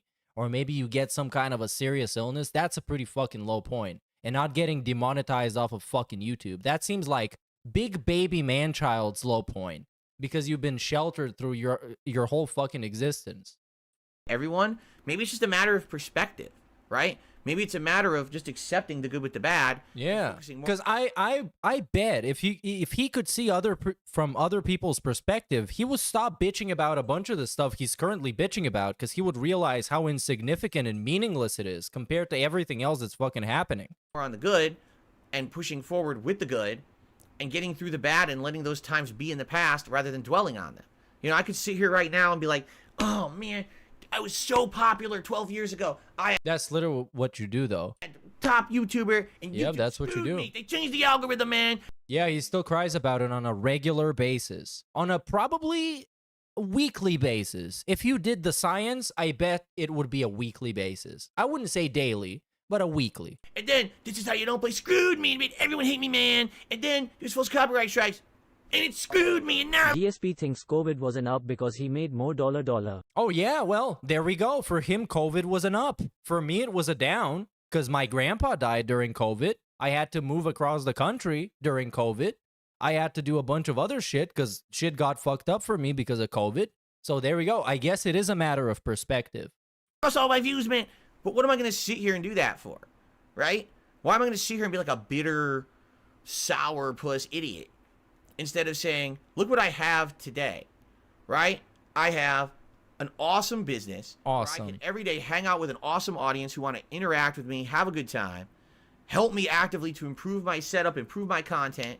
I've got viewers that want to see all kinds of content, whether it's vlogging, podcasting, gaming, throwback content, react content, and there's more potential in the future to grow that I haven't even touched upon yet. Not happening. I got a beautiful house. I got a beautiful family, a wife that loves me, a cat that's awesome. I got my health. I'm going to continue on. You got all these good things. What about the health? Going on in my life. Is it good? Why would I just sit there and dwell on the negatives that have happened? And the thing is, there's going to be more negatives in my life. It's not always going to be good. I might tend to focus on the positive these days, but you know, negative things happen from time to time. And like what? That's just you get a chargeback? Is that the negative? Life. Get through it, and you know, maybe get the fuck out of here. It's just about your perspective. Get the fuck out of here. I legit wish I could fucking curse him right now. You're just gonna be stuck. A Bulgarian curse. If I was a gypsy, dude, I would be making some crazy curses on this guy. His fucking nose would fall off, and his snort sacks would empty out and dry out. He would never get snorts again in his life. In that rut, and but I'm not a gypsy. Like anything positive thankfully. Will ever come. So when it does come, you don't even realize it. So I tend not to live like that. Moving forward, okay? Okay. Yeah, you guys, we should do a fundraiser to get DSP cursed. So I'm going to get in touch with some Bulgarian gypsies with the utmost level of magic skill points. You know, they're going to have the magic build, the arcane build, and we're going to cast a spell on him. So please, it's going to cost approximately $1,000 million. Felix the Maid says, individualism is the reason superstitions exist. Sure. Sure. Orange says, is there a long-term plan for DSP throwback after you upload all the lost media, like upscaling older footage you did when you started direct capture? That's 720p. I guess you haven't been paying. Oh yeah, if they're gonna need at least 60 intelligence, that's not happening, dude. Good luck finding a Bulgarian gypsy that has over 20 intelligence. They put all the skill points into theft. Attention, we talked about this in the last few days. Step 1, get all the legacy content on the channel that's missing. Anything that's completely missing, get that on the channel. Okay, and that's going to take months to do. Step 2. They all got the thief. They're all members of the Thieves Guild, dude. Exclusive content to that channel. For example, maybe a late night stream where I react for just a couple of hours to some of my old playthroughs. Imagine me watching the first 2 hours of Final Fantasy 13 and doing a live react to my old style of commentary, right? Cringing at the bad stuff, laughing at the jokes, having a good time in general with the community. Imagine me doing a throwback night where we can do back in the day, where you guys can field questions. You know, you'll ask me questions about what was it like being a YouTuber 15 years ago. What? Dude, we've already done this. We know what it was like being a YouTuber 15 years ago. You don't stop talking about it. It's almost like it was 15 years ago right now, the amount you talk about it.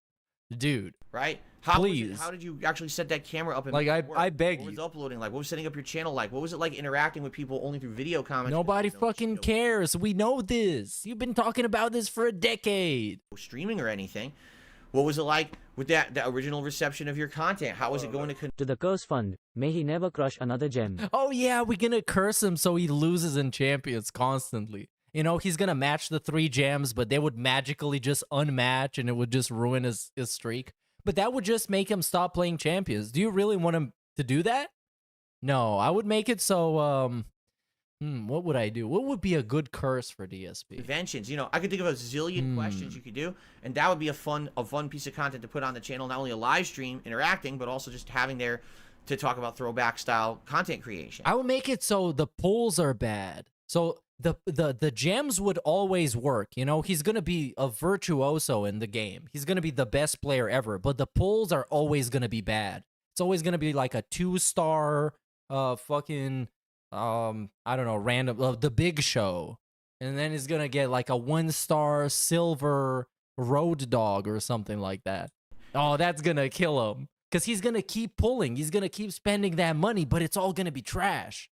And then long term, once all of that content is up there, all the legacy content that's been missing, right? The stuff that doesn't exist anywhere, including Final Fantasy 13, Red Dead Redemption, and its expansion, and its online play, and LA Noire, and some missing stuff, 'cause I think there's some vlogging and some countdowns and other things that may be missing media that we could get up there, all right? Then we still have around 2+ years of content, right, that I had on the original Dark Side Phil channel that no one really watches anymore because it's just outdated, 10-minute parts, looks and sounds like shit, and I could take some of those classic playthroughs, and those could be the next projects to be upgraded and put on DSP Throwback, right? Basically, anything that was not direct capture, you've got a span of 2008 all the way through 2013, where all of that content could be made way more modernized and more accessible, and just more content to be made out of that,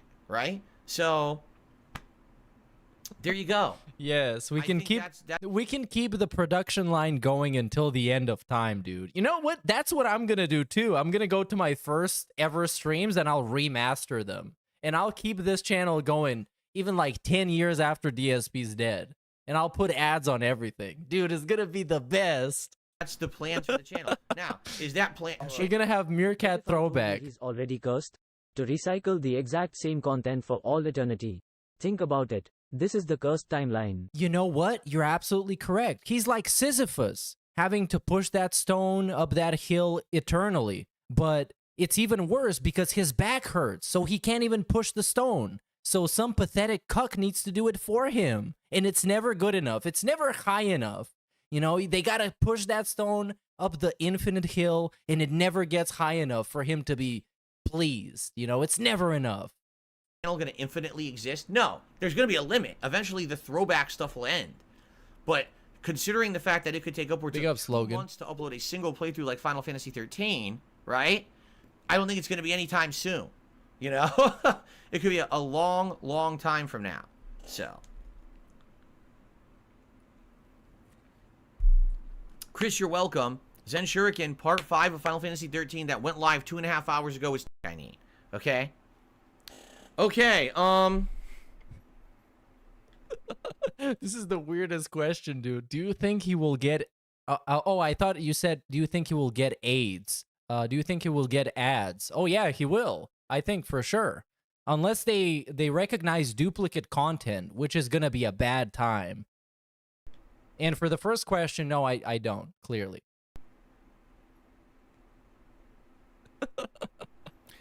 Didn't I say my reaction? Yeah, for the record, I know the camera's off, but I've been drinking beer tonight. So, of course, clearly, I'm not exactly 100% cognitively. But just, I'm trying to be on the same level as Phil. That's all I'm trying. To This Is How You Don't Play caused the downfall, not the videos itself. Here's the thing. a lot of people didn't know who I was, and when the first exposure they ever got about me was "This is how you don't play," they got a negative exposure about me. And I remember particularly back then that people were coming by my content and saying, "Hey, I'm here because of This Is How You Don't Play."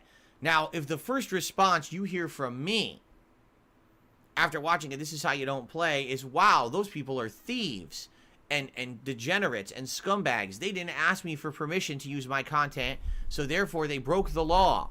And that's copyright infringement, and they shouldn't have done that because they're doing it unfairly and putting me in a negative light." Instead, if I had said, "Hey, that's kind of cool what they did. Let's do that for every playthrough moving forward. Let's have a negative montage about me to laugh at, but then we can also do a best moments montage," right? Now, I could have taken advantage of all of that going on. And so I'm not drinking Bulgarian beer, which I was drinking because I'm not anymore because I drank it. It's called deep. So anytime somebody tells you it's not that deep, it actually fucking is. Look. Oh my God, he's drinking deep. This is the best Lidl had to offer. This shit costs very little because it's from Lidl. Anyways, let's go back to Phil. Remember my incident in 2016? Did I immediately... Wait, what? So I went to go and get an ashtray and a cigarette, and I come back and I unpause, and the first thing I hear is, "Remember when I had my incident in 2016? Yes, I do, Phil. So what happened then? For 2 weeks, 3 weeks after that, say, "Everyone who talks about that incident is a piece of garbage. How dare you, wallow in my misery and my mistake?" No, I laughed at it. I said, "You know what? It is I think you tried to deny it at first and pretend it didn't happen, even though you got blatantly busted, and then you got mad at Keemstar for covering it. I think that's what happened. I might be wrong on the Keemstar part, but he definitely did not embrace it and was like laughing along with the meme. That definitely did not happen. I can remember that. Right? Let's all have a good time. I changed my avatar on Twitter at the time to something that was in line with the embarrassment, and it was funny. And what is it? Imagine if he changed his handle as well. What is his current handle? Let's check that out. Knitter.net/they call me DSP. And meanwhile, you can check out all the hot news, such as 10 trans actors. What was that? Trans actors? Changing Hollywood. And then you can check what is the new stuff in Coughlin, which is like a supermarket. So now it's called Happy New Year, a prosperous 2024 to all. Imagine if he jerked off and it's called like DSP is wanking it with a huge asterisk. Not an asterisk, but exclamation. Literally, that moment has had zero impact on me long term. People still talk about it, but I still have a successful business. I still have a successful fan base, and everything is good. You see? If I had flipped on that, okay, and said, "Oh, it's a big negative and don't talk about it," that would have been basically career ending. You understand? So that's the difference. It's all about in the reaction. Yeah, kind of like how he reacted to the "This Is How You Don't Play," which made it all the worse, and he was in denial for a decade that it was his reaction to it that actually made it worse and not the actual "This Is How You Don't Play." Because trust me, everybody is bad at games. If you watched my stream from yesterday and you looked at the gameplay, I was driving like dog shit in Grand Theft Auto. Everybody is fucking bad at games. But it's a different thing when you point out that somebody is bad at games and they get super salty about it. It kind of makes you want to keep pointing it out so they can be super salty about it, because it's a very funny thing somebody can be salty about. My initial reaction to "This Is How You Don't Play" was very, very wrong. Is that the sole reason for negativity towards me? No. Because in reality, a lot of those first videos were very mean-intentioned. They were meant to be mean-intentioned towards me. Oh, now it's much worse. And I think that was the problem, was that when I first saw it, I saw it that way. Instead of saying, "Okay, this is kind of funny," I thought, "Wow, this is kind of messed up. Couldn't they put a single positive thing into this video?" Right? And it irked me the wrong way. It really did. You know, back then, you got to keep in mind, it was a different time. And at that point, I was still kind of viewed as one of the top gaming YouTubers. I was still being given opportunities. I was still being talked about in the circles. My videos were still featured in the YouTube search. And to be now told that, "Oh, by the way, all that successful content you made for the last 5 years was actually just trash. We just didn't tell you." It's like, what? No, I never would have been popular if it was trash, right? That's that's actually a sign that you've been canceled. is people coming out and saying, well, you know, the whole time I actually didn't like it either. It was actually bad the whole time. Because they want to go and hop onto the other side and make fun of you. So that's a sign that you've been canceled, Phil. So therefore, you've been canceled. We'll be watching the DSP throwback content right now if it was really trash. No one would have watched a single video. They would have said, why are you even re-uploading this? Throw it away, right?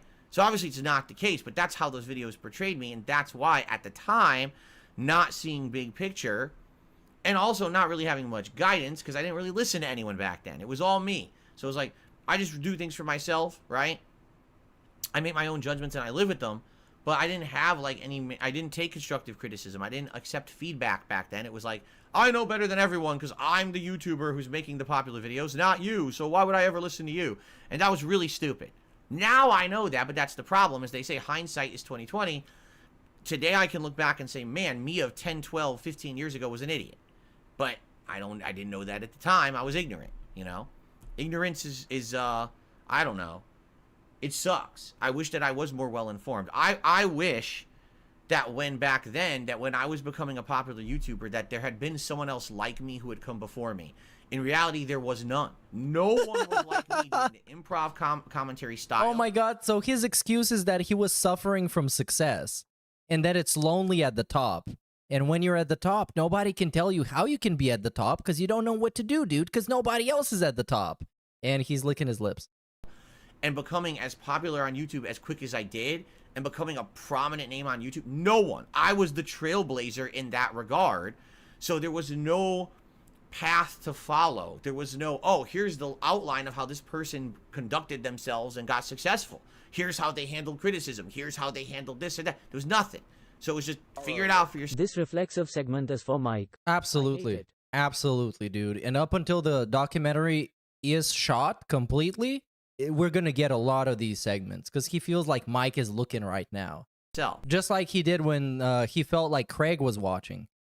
But this whole excuse of not making the mistakes, it's like there were popular people at the time as well. There were celebrities that always existed. You can learn from them. You can learn from movie stars and musicians and everybody else. They existed at the time.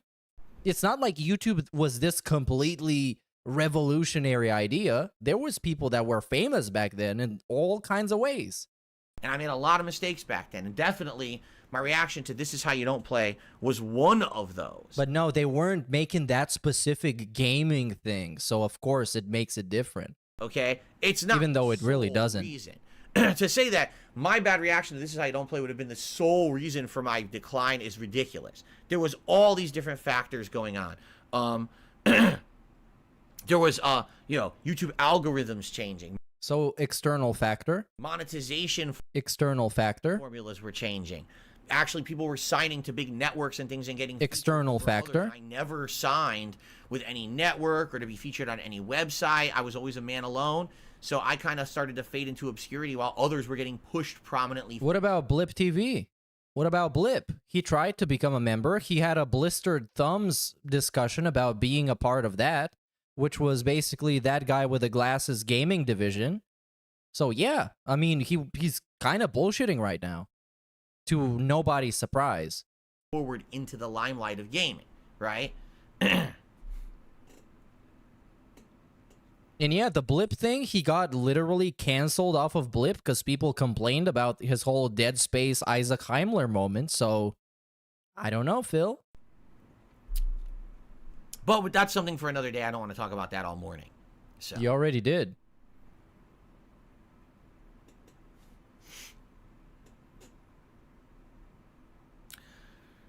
Okay. Anything else, guys?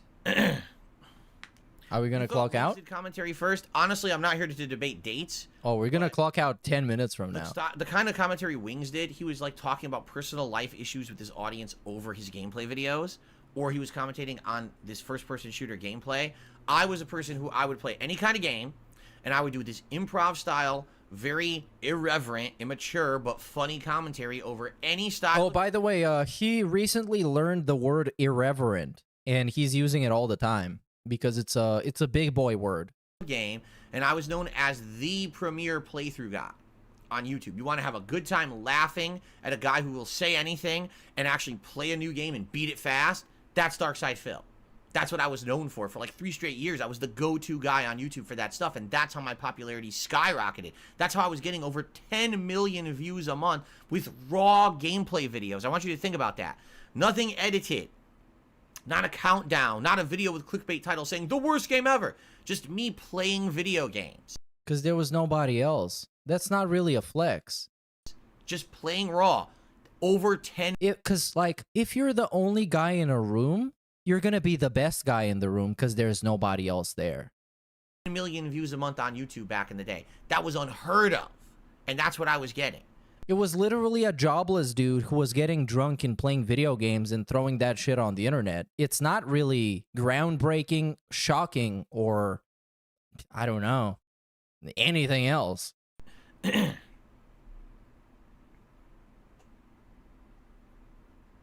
Excuse me.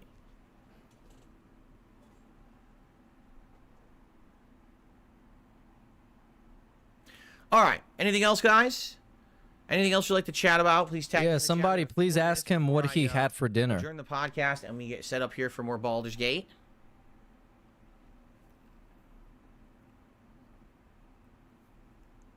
Oh, what is this?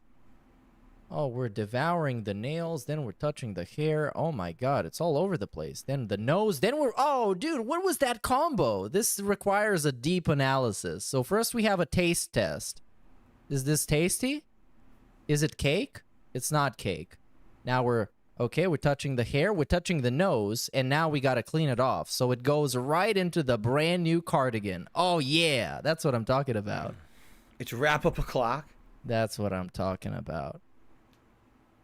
Damn. That's why he's the GOAT!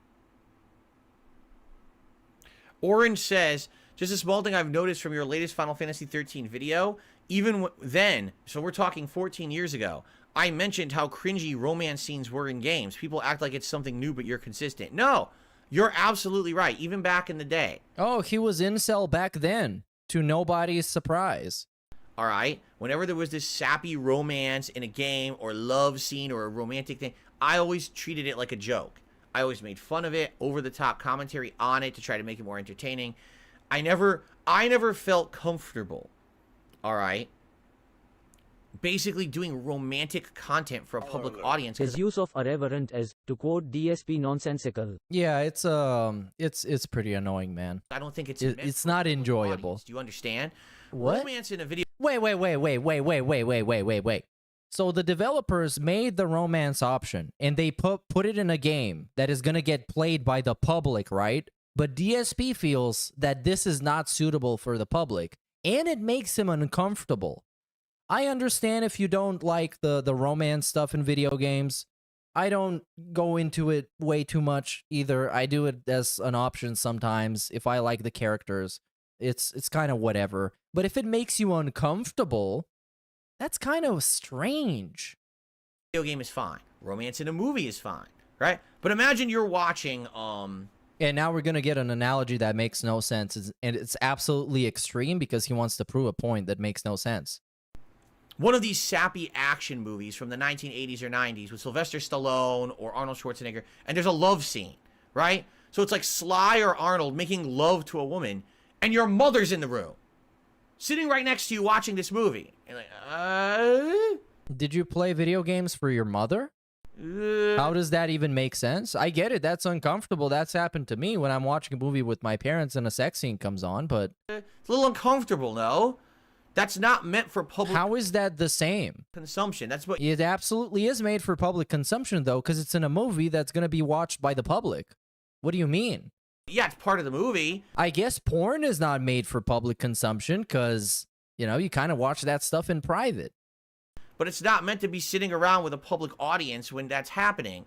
And that's kind of how it feels to me when I'm playing a video game and they're doing a romance situation or whatever. I'm like, well, that's fucking not supposed to be for all of us to be watching together. So why would I want to do that in the public playthrough that I'm very much doing right now over the internet, right? So, Adam, oh my goodness. Adam says, I just watched part 5 of Final Fantasy 13 and there's way less ghosting. Yes, because it's 30 frames. It's not 60. I just said that a million times yesterday and today. This video, starting at part 5, back.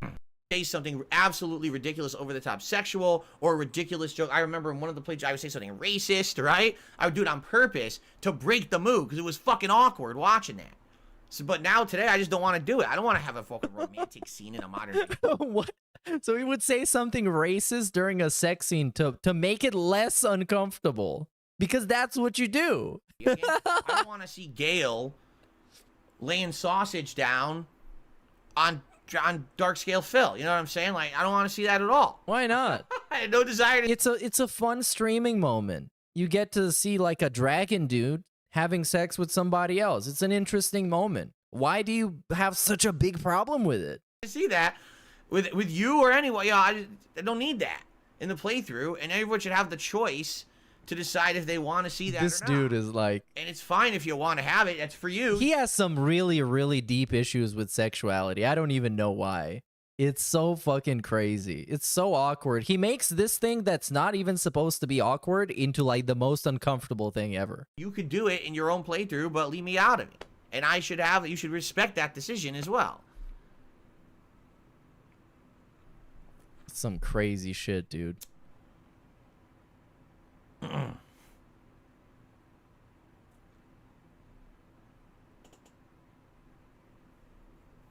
Okay. Can we get to clock out now since it's just dead air? It's funny. Why is this such a big deal? It's not. Yeah, exactly. The point is, I don't make a big deal of it. He doesn't make a big deal of it, but this is like the third segment he's been talking about it. Because in between, he was talking about something else, the stupid playthrough. Just like, I'm passing on it. But everyone else makes a big deal of it. Oh, really? Phil passes on. Is that why he turned off the sound during the sexy fridge scene in Atomic Heart? Because it's not a big deal? And he had a huge baby tantrum about it? Is that why he had a huge baby tantrum about Cyberpunk 2077 having a sex scene in it that was not even all that graphic? Pretty much at all? It was just a sex scene? All romantic relationships in games. Yes, because to me, it's not a big deal. It's not something to share with a public audience. There's no point to doing that. But everyone else makes a big deal out of it. Why? Because those people are immature. Oh, those people are immature. The people that don't mind it are actually immature. But the guy who makes a huge deal out of it and has specific segments addressing it, he is mature.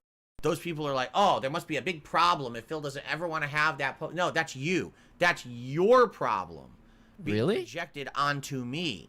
But I don't mind it. I can watch all the big titty chicks having sex in video games. I don't mind it.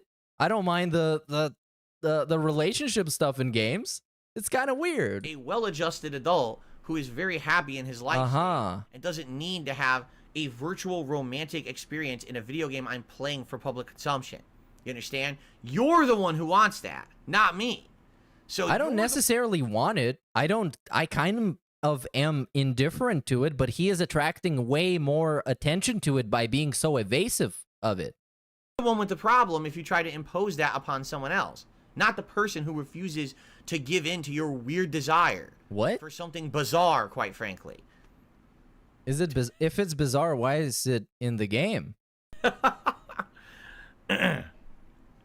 This is like the weirdest fucking segment, dude. This is gonna get clipped into oblivion. No, saying that I want to skip certain content does not make me a prude. It means I definitely does. Made a decision to not partake in that content.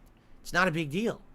You don't have to do every piece of content in every single video game. If I choose to not publicly display virtual romance relationships for the public, that's my choice. And you either respect it or you move on because you're a fucking weirdo. Oh, just stop, man. Just stop. At this point, just stop. Just stop. You're the weirdo here. If that's really what you're obsessing about in my content, you have a big problem. And you should probably assess it for yourself. Like, go speak to someone. Not me. Someone else, a professional, and say, you know, I like watching streamers, but my God, there's one who just won't do virtual romance, and I can't get over it. I think about it all day, and every single time they have that going. Oh, and that's like a super jumping to the extreme to prove a point. It's fantastic DSP signature maneuver. On in a game, I have to talk about it endlessly. And, what did you? Wait, what? Can you elaborate on this, son? Hold on, let me get my pad. This must be like a 10-minute segment about sexual content in video games. Like, unironically, 10-minute segment from somebody who apparently doesn't mind it at all. And take notes on the... Okay, let's find out about your fucking weirdness. Okay, and then we can maybe try to diagnose. You need Freud on this case, right? It's like, what are you talking about? Why is that projected onto me?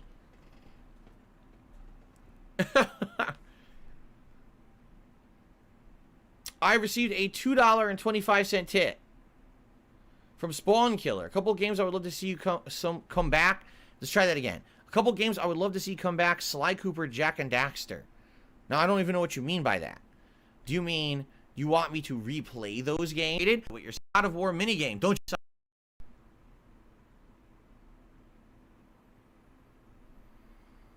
Oh, nice to get a little break from all this sexual content, because I was getting a little too horny, dude. I was getting a little too bricked up from all this talk about pixelated titties. Oh my goodness. I was feeling in the mood, man. No, I know. See, Gaia1 says, I'm actually watching, oh my god, excuse me. Oh, you're not I'm excused. Watching, your Final Fantasy 13 playthrough, and I'm laughing at some of your comments about the outfit stuff. Yeah, like, again, I haven't seen that playthrough at all since I made it. Why not? Never watched Final Fantasy 13 at all since I played the game the first time. So I'm watching that back. I'm like, some of these references are so dated, but they're still funny to me. Like, because I understand the references. It's funny to you because you made it and you love yourself. That's why it's funny. But I'm wondering, like, the modern audience, do they even understand, you know, how they understand this stuff? But I thought they were adults, so therefore they should understand. Are the modern audience children? Is that why you blow bubbles for them? I wonder. Anyway, Spawn Killer is super. I think this podcast raised more questions than it actually answered. Chat. He said, I meant for the remastered. Again, I don't know what that means. The fridge broke him. Oh, the fridge. Man, the fridge was... God damn it. It fucking exposed them so bad. Spawn Killer, you have to elaborate here, okay? He says, I meant for, like, remaster.